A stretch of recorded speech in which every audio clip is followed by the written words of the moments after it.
2024-25ನೇ ಸಾಲಿನಲ್ಲಿ ಸಮಗ್ರ ಶಿಕ್ಷಣ ಯೋಜನೆ ಕರ್ನಾಟಕ ಸಾಮಾಜಿಕ ಲೆಕ್ಕ ಪರಿಶೋಧನಾ ಸಭೆಯು ದಿನಾಂಕ 27/12/2024ರಿಂದ 31/12/2024 ನಮ್ಮ ಶಾಲೆಯಲ್ಲಿ ನಡೀತಾ ಇದೆ. ಅಂದ್ರೆ 24-25ನೇ ಸಾಲ ಆದ್ರೆ ಈಗ ಅಟ್ ಪ್ರೆಸೆಂಟ್ 22-23ನೇ ಸಾಲಿನಲ್ಲಿ ಸಾಮಾಜಿಕ ಲೆಕ್ಕ ಪರಿಶೋಧನಾ ಸಭೆ ನಮ್ಮ ಶಾಲೆಯಲ್ಲಿ ಹಮ್ಮಿಕೊಳ್ಳಲಾಗಿದೆ. ಇದಕ್ಕೆ 27ನೇ ತಾರೀಕಿಂದ ಸತತವಾಗಿ 31ನೇ ತಾರೀಕು ಇವತ್ತಿನ ತನಕ 1ನೇ ತಾರೀಕು ತನಕ ಸಭೆ ನಡೀತಾ ಇದೆ. ಈ ಸಭೆಯಲ್ಲಿ ಎಲ್ಲರೂ ಭಾಗವಹಿಸುತ್ತಾರೆ. ಈಗ ಮೊದಲಿಗೆ ಈ ಸಭೆ ಈ ದಿನ ನಮ್ಮ ಶಾಲೆಯಲ್ಲಿ ಪ್ರಾರಂಭ ಆಗ್ತದೆ. ಮೊದಲಿಗೆ ನಮ್ಮ ಶಾಲಾ ಮಕ್ಕಳಿಂದ ಪ್ರಾರ್ಥನೆ ಕಾರ್ಯಕ್ರಮ ನಡೆಯುತ್ತೆ. ವಿನಾಯಕ ಗಣನಾಯಕ ಗಣನಾಯಕ ವಿಘ್ನವ ಕಳೆಯೋ ವಿನಾಯಕ ಕರುಣಿಸು ಬಾರೋ ಗಜಮುಖ ಕರುಣಿಸು ಬಾರೋ ಗಜಮುಖ ಶತಕೋಟಿ ವರಗಳ ದಾಯಕ ಗಣನಾಯಕ ಗಣನಾಯಕ ಕೈಲಾಸನಾಥನ ಪ್ರಿಯ ಸುತನೇ ಪಾರ್ವತಿ ದೇವಿಯ ಕುಮಾರನೇ ಕೈಲಾಸನಾಥನ ಪ್ರಿಯ ಸುತನೇ ಪಾರ್ವತಿ ದೇವಿಯ ಕುಮಾರನೇ ಷಣ್ಮುಖನಾಥನ ಅಗ್ರಜನೇ ಷಣ್ಮುಖನಾಥನ ಅಗ್ರಜನೇ ಶರಣಾಗತ ಜನ ಪರಿಪಾಲನೆ ಗಣನಾಯಕ ಗಣನಾಯಕ ವಿಘ್ನವ ಕಳೆಯೋ ವಿನಾಯಕ ಲಂಬೋದರನೆ ಅಂಬಾಸುತನೆ ವಕ್ರತುಂಡನೆ ವರದನೆ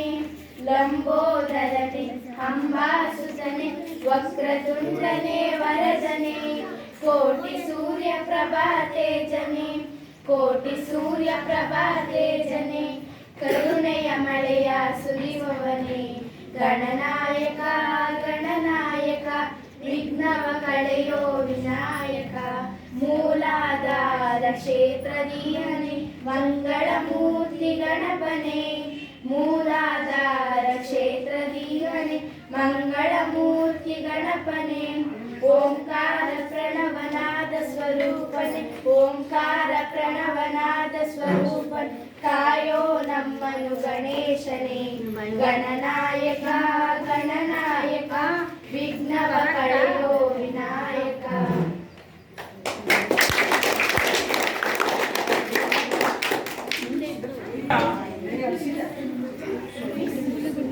ನಮ್ಮ ಅತಿಥಿ ಗಣ್ಯರನ್ನು ಮತ್ತು ಎಲ್ಲಾ ಪೋಷಕರನ್ನು ನಮ್ಮ ಶಾಲೆಯ ಮುಖ್ಯ ಶಿಕ್ಷಕರು ಎಲ್ಲರನ್ನು ಸ್ವಾಗತ ಕೋರಲಿದ್ದಾರೆ.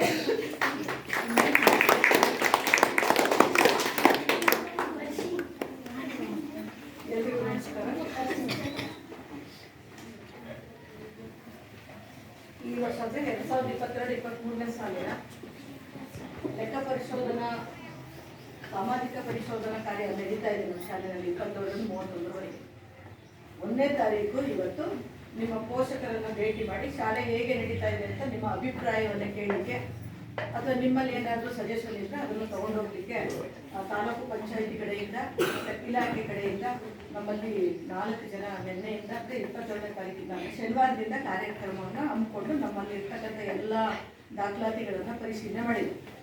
ಇವತ್ತು ನಿಮ್ಮನ್ನು ಭೇಟಿ ಮಾಡಿ ಮನೆ ಮನೆಗೂ ಭೇಟಿಗೆ ಬಂದಿದ್ರು ಮೊನ್ನೆಯಿಂದ ನಿನ್ನೆಯಿಂದ ಮಾಡಿದ್ಮೇಲೆ ಇವತ್ತೆಲ್ಲ ನಿಮ್ಮಲ್ಲಿ ಏನಿದೆ ಇರ್ತಕ್ಕಂಥದ್ದನ್ನು ಒಂದು ಕಾರ್ಯಕ್ರಮವನ್ನು ನಡೆಸಿಕೊಡಿ ಹೀಗಾಗಿ ಇವತ್ತು ಈ ಕಾರ್ಯಕ್ರಮಕ್ಕೆ ಇಲ್ಲಿ ಆಯೋಜನೆ ಮಾಡಿದ್ದೇವೆ.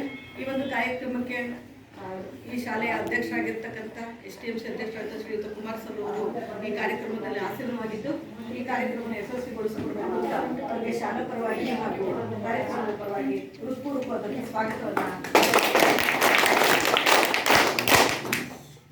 ಹಾಗೆ ನೋಡಲ್ ಅಧಿಕಾರಿಯಾಗಿರ್ತಕ್ಕಂಥ ಶ್ರೀಯುತ ಜಯಪ್ಪ ಸರ್ ಅವರು PDO ಸರ್ ಅವರು ಕೂಡ ಈ ಒಂದು ಕಾರ್ಯಕ್ರಮಕ್ಕೆ ಸಕಾಲದಲ್ಲಿ ಹಾಜರಿದ್ದು ಈ ಕಾರ್ಯಕ್ರಮ ಯಶಸ್ವಿಗೊಳಿಸಲು ಬಂದಿದ್ದಾರೆ. ಅವರಿಗೆ ಈ ಶಾಲಾ ಪರವಾಗಿ ಗ್ರಾಮದ ಪರವಾಗಿ ಹಾಗೂ ಶಿಕ್ಷಕರ ಪರವಾಗಿ ತುಂಬ ಸ್ವಾಗತವನ್ನು ಹಾಗೆ ರೂಪಾ ಮೇಡಮ್ ಅವರು ತಾಲೂಕು ಪಂಚಾಯಿತಿ ವತಿಯಿಂದ ಈ ಒಂದು ಪರಿಶೋಧನಾ ಕಾರ್ಯಕ್ರಮವನ್ನು ಮಾಡಿಕೊಟ್ಟಿದ್ದಾರೆ. ಅದರಲ್ಲಿ ಋಣಾತ್ಮಕ ಮತ್ತು ಧನಾತ್ಮಕವಾಗಿರ್ತಕ್ಕಂಥ ಎಲ್ಲ ಅಂಶಗಳನ್ನು ಕೂಡ ಅವರು ಪಟ್ಟಿ ಮಾಡಿದ್ದಾರೆ. ಶಾಲೆಯಲ್ಲಿ ಏನಿರ್ತಕ್ಕಂಥದ್ದನ್ನ ಮಾಡಲಿಕ್ಕೆ ಅವರು ಪೂರ್ತಿ ಸಹಕಾರವನ್ನು ನೀಡಿದ್ದಾರೆ. ಅವರು ಮಾಹಿತಿಯನ್ನು ಕೊಟ್ಟರೆ ಅವ್ರಿಗೆ ಏನೆಲ್ಲ ಕಾರ್ಯಗಳಿಲ್ಲೋ ಅದನ್ನು PDO ಸಹಕಾರದೊಂದಿಗೆ ನಿಮ್ಮಲ್ಲಿ ಬಂದು ಶಾಲೆಗೆ ಬೇಕಾಗಿರ್ತಕ್ಕಂಥ ಎಲ್ಲ ಸವಲತ್ತನ್ನು ಒದಗಿಸುವ ನಿಟ್ಟಿನಲ್ಲಿ ಈ ಕಾರ್ಯಕ್ರಮಕ್ಕೆ ಬಂದು ಇಲ್ಲಿ ಆಸಕ್ತರಾಗಿದ್ದಾರೆ. ಅವರಿಗೆ ಈ ಶಾಲಾ ಪರವಾಗಿ ಹಾಗೂ ಗ್ರಾಮದ ಪರವಾಗಿ ಶಿಕ್ಷಕರ ಪರವಾಗಿ ತುಂಬ ಹೃದಯದ ಸ್ವಾಗತವನ್ನು ಬಯಸ್ತೇನೆ. ಸಿಬ್ಬಂದಿ ವರ್ಗದಾಗಿರ್ತಕ್ಕಂಥ ಶ್ರೀಮತಿ ರಕ್ಷಿತಾ ಮತ್ತು ಶ್ರೀಯುತ ಶ್ರೀನಿವಾಸ್ ಅವರು ಕೂಡ 4 ದಿನದಿಂದ ನನ್ನ ಶಾಲೆಯಲ್ಲಿದ್ದು ನಮ್ಮೊಟ್ಟಿಗೆ ಒಟ್ಟಿಗೆ ಈ ಎಲ್ಲ ಕೆಲಸವನ್ನು ಕಾರ್ಯಕ್ರಮವನ್ನು ಮಾಡಿ ಇವತ್ತು ಇಲ್ಲಿ ನಿಂತಿದ್ದಾರೆ. ಅವ್ರಿಗೂ ಕೂಡ ಶಾಲಾ ಪರವಾಗಿ ಹಾಗೂ ವೈಯಕ್ತಿಕವಾಗಿ ಸ್ವಾಗತವನ್ನು ಬಯಸ್ತೇನೆ. ಹಾಗೆ SDMC ಸದಸ್ಯರಾಗಿರ್ತಕ್ಕಂಥ ಶ್ರೀಯುತ ಚಂದ್ರಶೇಖರ್ ಸರ್ ಅವರು ಕೂಡ ಆಗಮಿಸಿದ್ದಾರೆ. ಅವರು ಕೂಡ ಶಾಲಾ ಪರವಾಗಿ ಹಾಗೂ ವೈಯಕ್ತಿಕವಾಗಿ ಹೃತ್ಪೂರ್ವಕ ಸ್ವಾಗತವನ್ನು ಬಯಸ್ತೇನೆ. ಲಕ್ಷ್ಮಿ ಅವರು ಕೂಡ SDMC ಸದಸ್ಯರು, ಅವರು ಕೂಡ ಈ ಒಂದು ಕಾರ್ಯಕ್ರಮದಲ್ಲಿ ಆಸೀನರಾಗಿದ್ದಾರೆ. ಅವರು ಕೂಡ ವೈಯಕ್ತಿಕವಾಗಿ ಹಾಗೂ ಶಾಲಾ ಪರವಾಗಿ ಹೃತ್ಪೂರ್ವಕವಾದ ಸ್ವಾಗತವನ್ನು ಬಯಸ್ತೇನೆ. ಈ ಒಂದು ಕಾರ್ಯಕ್ರಮದಲ್ಲಿ ಆಸೀನರಾಗಿದ್ದಾರೆ. ಅವರು ಕೂಡ ಒಂದು ಕಾರ್ಯಕ್ರಮಕ್ಕೆ ಸ್ವಾಗತವನ್ನು ಬಯಸ್ತೇನೆ. ಪಲ್ಲವಿಯವರು ಕೂಡ ಈ ಒಂದು ಕಾರ್ಯಕ್ರಮದಲ್ಲಿ ಹಾಜರಿದ್ದಾರೆ. ಅವರು ಕೂಡ ಈ ಒಂದು ಕಾರ್ಯಕ್ರಮಕ್ಕೆ ಸ್ವಾಗತವನ್ನು ಬಯಸ್ತಾರೆ.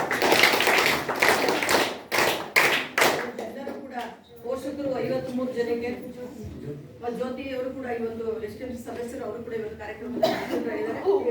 ಅವರಿಗೂ ಕೂಡ ಈ ಒಂದು ಕಾರ್ಯಕ್ರಮಕ್ಕೆ ಸ್ವಾಗತವನ್ನು ಬಯಸ್ತಾರೆ. ಗ್ರಾಮದ ಎಲ್ಲರೂ ಕೂಡ ನಮ್ಮ ಕರೆಗೆ ಹೋಗ್ಬಿಟ್ಟು ಬಂದಿದ್ದೀರಿ. ಇದು ಇನ್ನು ಹೆಚ್ಚಿನ ಸಂಖ್ಯೆಯಲ್ಲಿ ಪೆಂಡಾಲ್ ಹಾಕೊಂಡು ಮಾಡುವಂತ ಒಂದು ಸವಲತ್ತು ಇರಬೇಕಾಗಿತ್ತು. ನಮ್ಮಲ್ಲಿ ಏನಾಗ್ತೈತೆ ಅಂತಂದ್ರೆ ಕರೆದಾಗಷ್ಟಿಗೆ ಮಕ್ಕಳನ್ನ ಕರೆಸಿದ್ದು, ನಾವಿವಾಗ ಹೇಳಿ ಕಳಿಸಿದ ಮೇಲೆ ನೀವು ಬರಬೇಕು. ಇದು ನಿಮ್ಮ ಮನೆ, ನಿಮ್ಮ ಶಾಲೆ, ನಾನೇನೋ ಇದ್ದು ಹೋಗೋಣ ಅಂತ ಇರುವಂತ ನಿಟ್ಟಿನಲ್ಲಿ ನಾವು ಕೆಲಸ ಮಾಡ್ಲಿಕ್ಕೆ ಬಂದಿದ್ದೇವೆ ಸರ್ಕಾರಿ ನೌಕರರು. ಆದರೆ ಇದು ನಿಮ್ಮದೇ ಆದಂಥ ಆಸ್ತಿ, ಇದು ನಿಮ್ಮದೇ. ಇದರಲ್ಲಿ ಏನು ಆಗು ಹೋಗು ಬೆಳಿದವೆ, ಬರೀ ಅದನ್ನು ದೊಡ್ಡದು ಮಾಡಲ್ಲ. ಅದಕ್ಕೆ ಪರಿಹಾರ ಕಂಡುಕೊಂಡು ಏನೆಲ್ಲ ನಿಷ್ಠೆಯಿಂದ ನಿಮ್ಮ ಮಕ್ಕಳಿಗೆ ಆಗ್ತಕ್ಕಂಥ ಸವಲತ್ತುಗಳನ್ನು ದೊರಕಿಸುವಂಥ ನಿಟ್ಟಿನಲ್ಲಿ ನೀವೆಲ್ಲ ಕಾರ್ಯಗತರಾಗಬೇಕು. ಹಾಗಾಗಿ ಈ ಒಂದು ಕರೆಗೆ ಹೋಗ್ಬಿಟ್ಟು ಬಂದಿರೋದ್ರಿಂದ ಇವತ್ತು ಹೊಸ ವರ್ಷ ಅಂತ ಎಲ್ಲ ದೇವಸ್ಥಾನ ಕೊಟ್ಟಿದ್ದಾರೆ. ನಾವು SDMC ಮೆಂಬರ್ಸ್ ನನಗೆ 18 ಜನದ್ದು ಇವತ್ತಿದ್ದಾಗ ಒಂದು ಫೋಟೋ ತಗೊಳ್ಬೇಕು ಅಂತ ಆಸೆ ಇತ್ತು. ಯಾವತ್ತು ಕೈ ಕೊಡ್ತಾರೋ ನೋಡೋಣ, ಅದು ನಾನು ಕಾಯ್ತಾನೆ ಇದ್ದೀನಿ. ಸೊ ಈಗ ಹೇಳಿ ಕಳಿಸಿದ್ರೆ ಮಾತ್ರ ಬರ್ತೀರಿ, ಹಾಗೆಲ್ಲ ಬನ್ನಿ. 3 ಗಂಟೆ ಮೇಲೆ ಬಂದು ಇಲ್ಲಿ ಏನೆಲ್ಲ ಸಮಸ್ಯೆಗಳಿದೆ ಅದ್ರ ಬಗ್ಗೆ ಒಂಚೂರು ಚರ್ಚೆ ಮಾಡಿ, ಆರೋಗ್ಯಕರವಾದಂಥ ಚರ್ಚೆ ಮಾಡಿ ಅದಕ್ಕೆ ಸಿಗುವಂಥ ಸವಲತ್ತನ್ನು ಮಾಡುವ ನಿಟ್ಟಿನಲ್ಲಿ ನೀವೆಲ್ಲರೂ ಇನ್ನು ಮುಂದೆ ಕೈಗೂಡಿಸ್ತೀರಿ. ಹೊಸ ವರ್ಷದಲ್ಲಿ ನೀವೆಲ್ಲರೂ ಸಂಕಲ್ಪ ಮಾಡಿ ಹೋಗ್ತೀನಿ ಅಂತೇಳಿ ತಮ್ಮೆಲ್ಲರಿಗೂ ಕೂಡ ಹೃತ್ಪೂರ್ವಕವಾಗಿ ಶಾಲಾ ಪರವಾಗಿ ಹಾಗೂ ಗ್ರಾಮದ ಪರವಾಗಿ ಶಿಕ್ಷಕರ ಪರವಾಗಿ ಹೃತ್ಪೂರ್ವಕವಾದಂಥ ಸ್ವಾಗತವನ್ನು ಬಯಸ್ತೇನೆ. ಈ ಸಂದರ್ಭದಲ್ಲಿ ಏನು ಹೇಳಬೇಕು ಅಂದರೆ, ನೀವು ಸ್ಕೂಲ್ ಸ್ಟಾರ್ಟ್ ಆಗೋದು 1 ವಾರ ಅಂತ ಪ್ರತಿ ಮನೆಗೂ ಒಂದು ಅಧ್ಯಯನ ಮಾಡಿ. ಏನಂತ ಸರ್, ನಿಮ್ಮ ಮಕ್ಕಳೆಲ್ಲ ಸ್ಕೂಲ್ ಗೌರ್ಮೆಂಟ್ ಸ್ಕೂಲ್ಗೆ ಸೇರಿಸಿ ಅಂತ. ಯಾಕೆ ಅಂದರೆ ಇಲ್ಲಿ ಡಿಗ್ರಿಟಿ ಮೇಂಟೈನ್ ಮಾಡೋಕೆ ಹೋಗಿ ಜನ ಎಲ್ಲ ಹಾಳಾಗೋಯ್ತವ್ರೆ. ದೊಡ್ಡ ದೊಡ್ಡ ಸ್ಕೂಲ್ಗೆ ಸೇರಿಸ್ಬೇಕು ಅಂತ ನಿಮ್ಮ ದಯವಿಟ್ಟು ಏನಂತ ಕೇಳ್ಕೊತೀವಿ ಅಂದರೆ, ನಿಮ್ಮ 1 ವಾರವನ್ನು 1 ವಾರದ ದಿನ ನೀವು ಒಂದು ವರ್ಷಕ್ಕೆ ಮುಡುಪಾಗಿಡಿ. ಸ್ಕೂಲ್ ಸ್ಟಾರ್ಟ್ ಆಗೋಗಿ ಏನು ಅಂದರೆ ನೀವು ಪರಿವರ್ತನೆ ಮಾಡಿ ಮನೆಗೆ ಹೋಗಿ ಅಂತ ಇದರಲ್ಲಿ ನಿಮ್ಮ ಕೈ ಮುಗಿದು ನಾನು ಕೇಳ್ಕೊತಾ ಇದ್ದೀನಿ. ಏನಂತ ವಿಚಾರ ಮುಟ್ಟಿಸ್ಬೇಕು ಜನಗಳಿಗೆ ಅಂದರೆ, ಹಿಂಗೆ ಖಾಸಗಿಗೆ ಕೊಟ್ಟು ನಿಮ್ಮ ದುಡ್ಡೆಲ್ಲ ವ್ಯರ್ಥ ಮಾಡ್ಬಿಡೋದು ಬೇಡ. ಗೌರ್ಮೆಂಟ್ ಶಾಲೆಯಲ್ಲಿ ಪ್ರತಿಯೊಂದು ಐತೆ ಅಂತ ಒಂದು ಪೇರೆಂಟ್ಸ್ಗಳ್ಗೆ ಮನ ತಲುಪಿಸುವಂಗೆ ಮಾಡಿ ನೀವು. 53 ಜನ ಪೋಷಕರಿಗೆ ನನ್ನ ಯಾಕೆ ಅಂದರೆ ನಮ್ಮ ದುರದೃಷ್ಟ ಅಂದರೆ, ನಾವು ಓದ್ತಿದ್ದಾಗ 100-120 ಗಂಟೆ ಇದ್ದೋ 5 ಮಕ್ಕಳುಗಳು ಇವತ್ತು 24ಕ್ಕೆ ಬಂದಿದ್ದೋ. ಈಗ ನಿಮ್ಗೆಲ್ಲ ಬಂದ್ಮೇಲೆ ಒಂದು ಸ್ವಲ್ಪ ರೇಜ್ ಆಗಿರೋಂಗೆ ಐತೆ. ಇದಕ್ಕೊಂದ ನೀವು ಪೇರೆಂಟ್ಸ್ಗೆ ಮನ ಮುಟ್ಟುವಂಗೆ ಹೇಳಿ. ಎಲ್ಲ ಸಿಗುತ್ತೆ ನಮ್ಮಲ್ಲಿ ಸೌಲಭ್ಯ. ಯಾಕೆ ಖಾಸಗಿ ಗುರು ಜ್ಞಾನ ಅವರೆಲ್ಲ ಏನು ಅಂದರೆ ಸೆಕೆಂಡ್ ಇಯರ್ ಓದಿಲ್ಲ ಅಂಥವರು ಎಲ್ಲ ಬಂದು ಪಾಠ ಮಾಡ್ತಾ ಇದ್ದಾರೆ. ನಮ್ಮ ದೇಶ ಎಲ್ಲಿ ಮುಂದುವರಿಬೇಕು ಅಂದರೆ ಅವ್ರು ಏನು ಓದೋರು ಅವ್ರ ಸೇರಿಸಿ ಇಲ್ಲಿ ಎಲ್ಲ ಹಾಳಾಗೋಗ್ತಾ ಇದ್ದಾರೆ.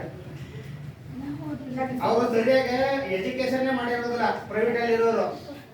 ಇದಾಗ ಟೀಚರ್ಸ್ಗಳು ನೀವು ಇದು ಖಂಡಿತವಾಗಿ ಹೇಳ್ಬೇಕು. ಮನೆಗಳಿಗೆ ಹೋಗಿ ಸೆಕೆಂಡ್ ಇಯರ್ ಓದಿರೋರೆಲ್ಲ ಪಾಠ ಮಾಡೋದು ನಿಮ್ಮ ಮೈಕ್ಳು ಎಲ್ಲಿ ಬುದ್ಧಿವಂತರಾಯ್ತಾರೆ. ಮಾಡಿರೋರಿಗೆ ತರಗತಿ ಪಾಠ ಮಾಡಿದ್ರೆ ಏನು ಬುದ್ಧಿವಂತರಾಯ್ತಾರೆ ಅಂತ ಇವಾಗ ಮನ ಮುಟ್ಟುವಂಗೆ ಹೇಳ್ಬೇಕು. 1 ವಾರ ನಮ್ಮೂರಿನ ಶಾಲೆ 1 ವರ್ಷ ನೀವು ಸಂಬಳ ತಗೊಳೋದಕ್ಕೆ ನೀವು ಮನ ಮುಟ್ಟಿ ಕೇಳ್ಕೊತಾ ಇದ್ದೀನಿ. 1 ವಾರ ಅದಕ್ಕಾಗಿ ನಿಮ್ಮ ಸಮಯವನ್ನು ಮುಡುಪಾಗಿ ಇಡಬೇಕು ಅಂತ ಈ ಸಮಯದಲ್ಲಿ ಕೇಳ್ಕೊತಾ ಇದ್ದೀನಿ.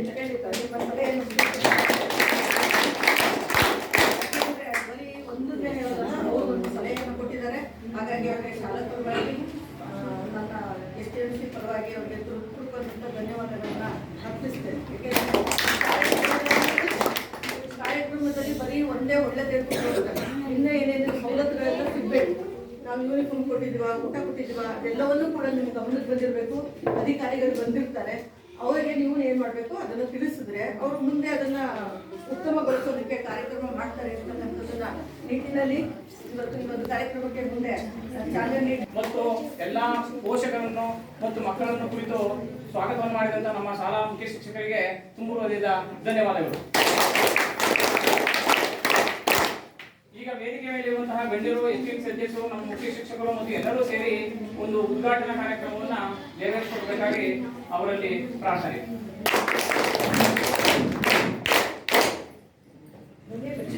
ಬನ್ನಿ.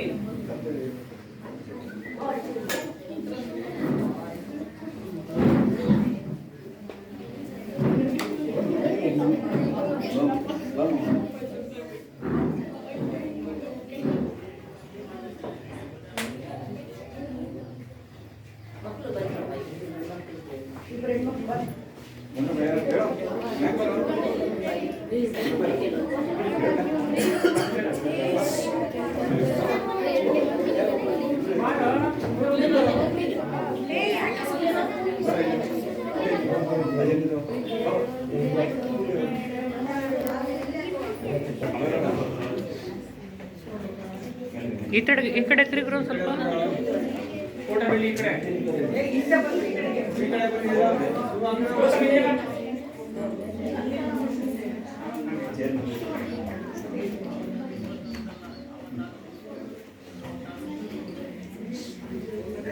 ಶಾಲೆಗೆ ಸಾಮಾಜಿಕ ಲೆಕ್ಕ ಪರಿಶೋಧನೆಗಾಗಿ ಬಂದಿರುವಂತಹ ರೂಪಾ ಮೇಡಮ್ ಅವರು ಎಲ್ಲರನ್ನು ಕುರಿತು ಮಾತನಾಡಲಿದ್ದಾರೆ.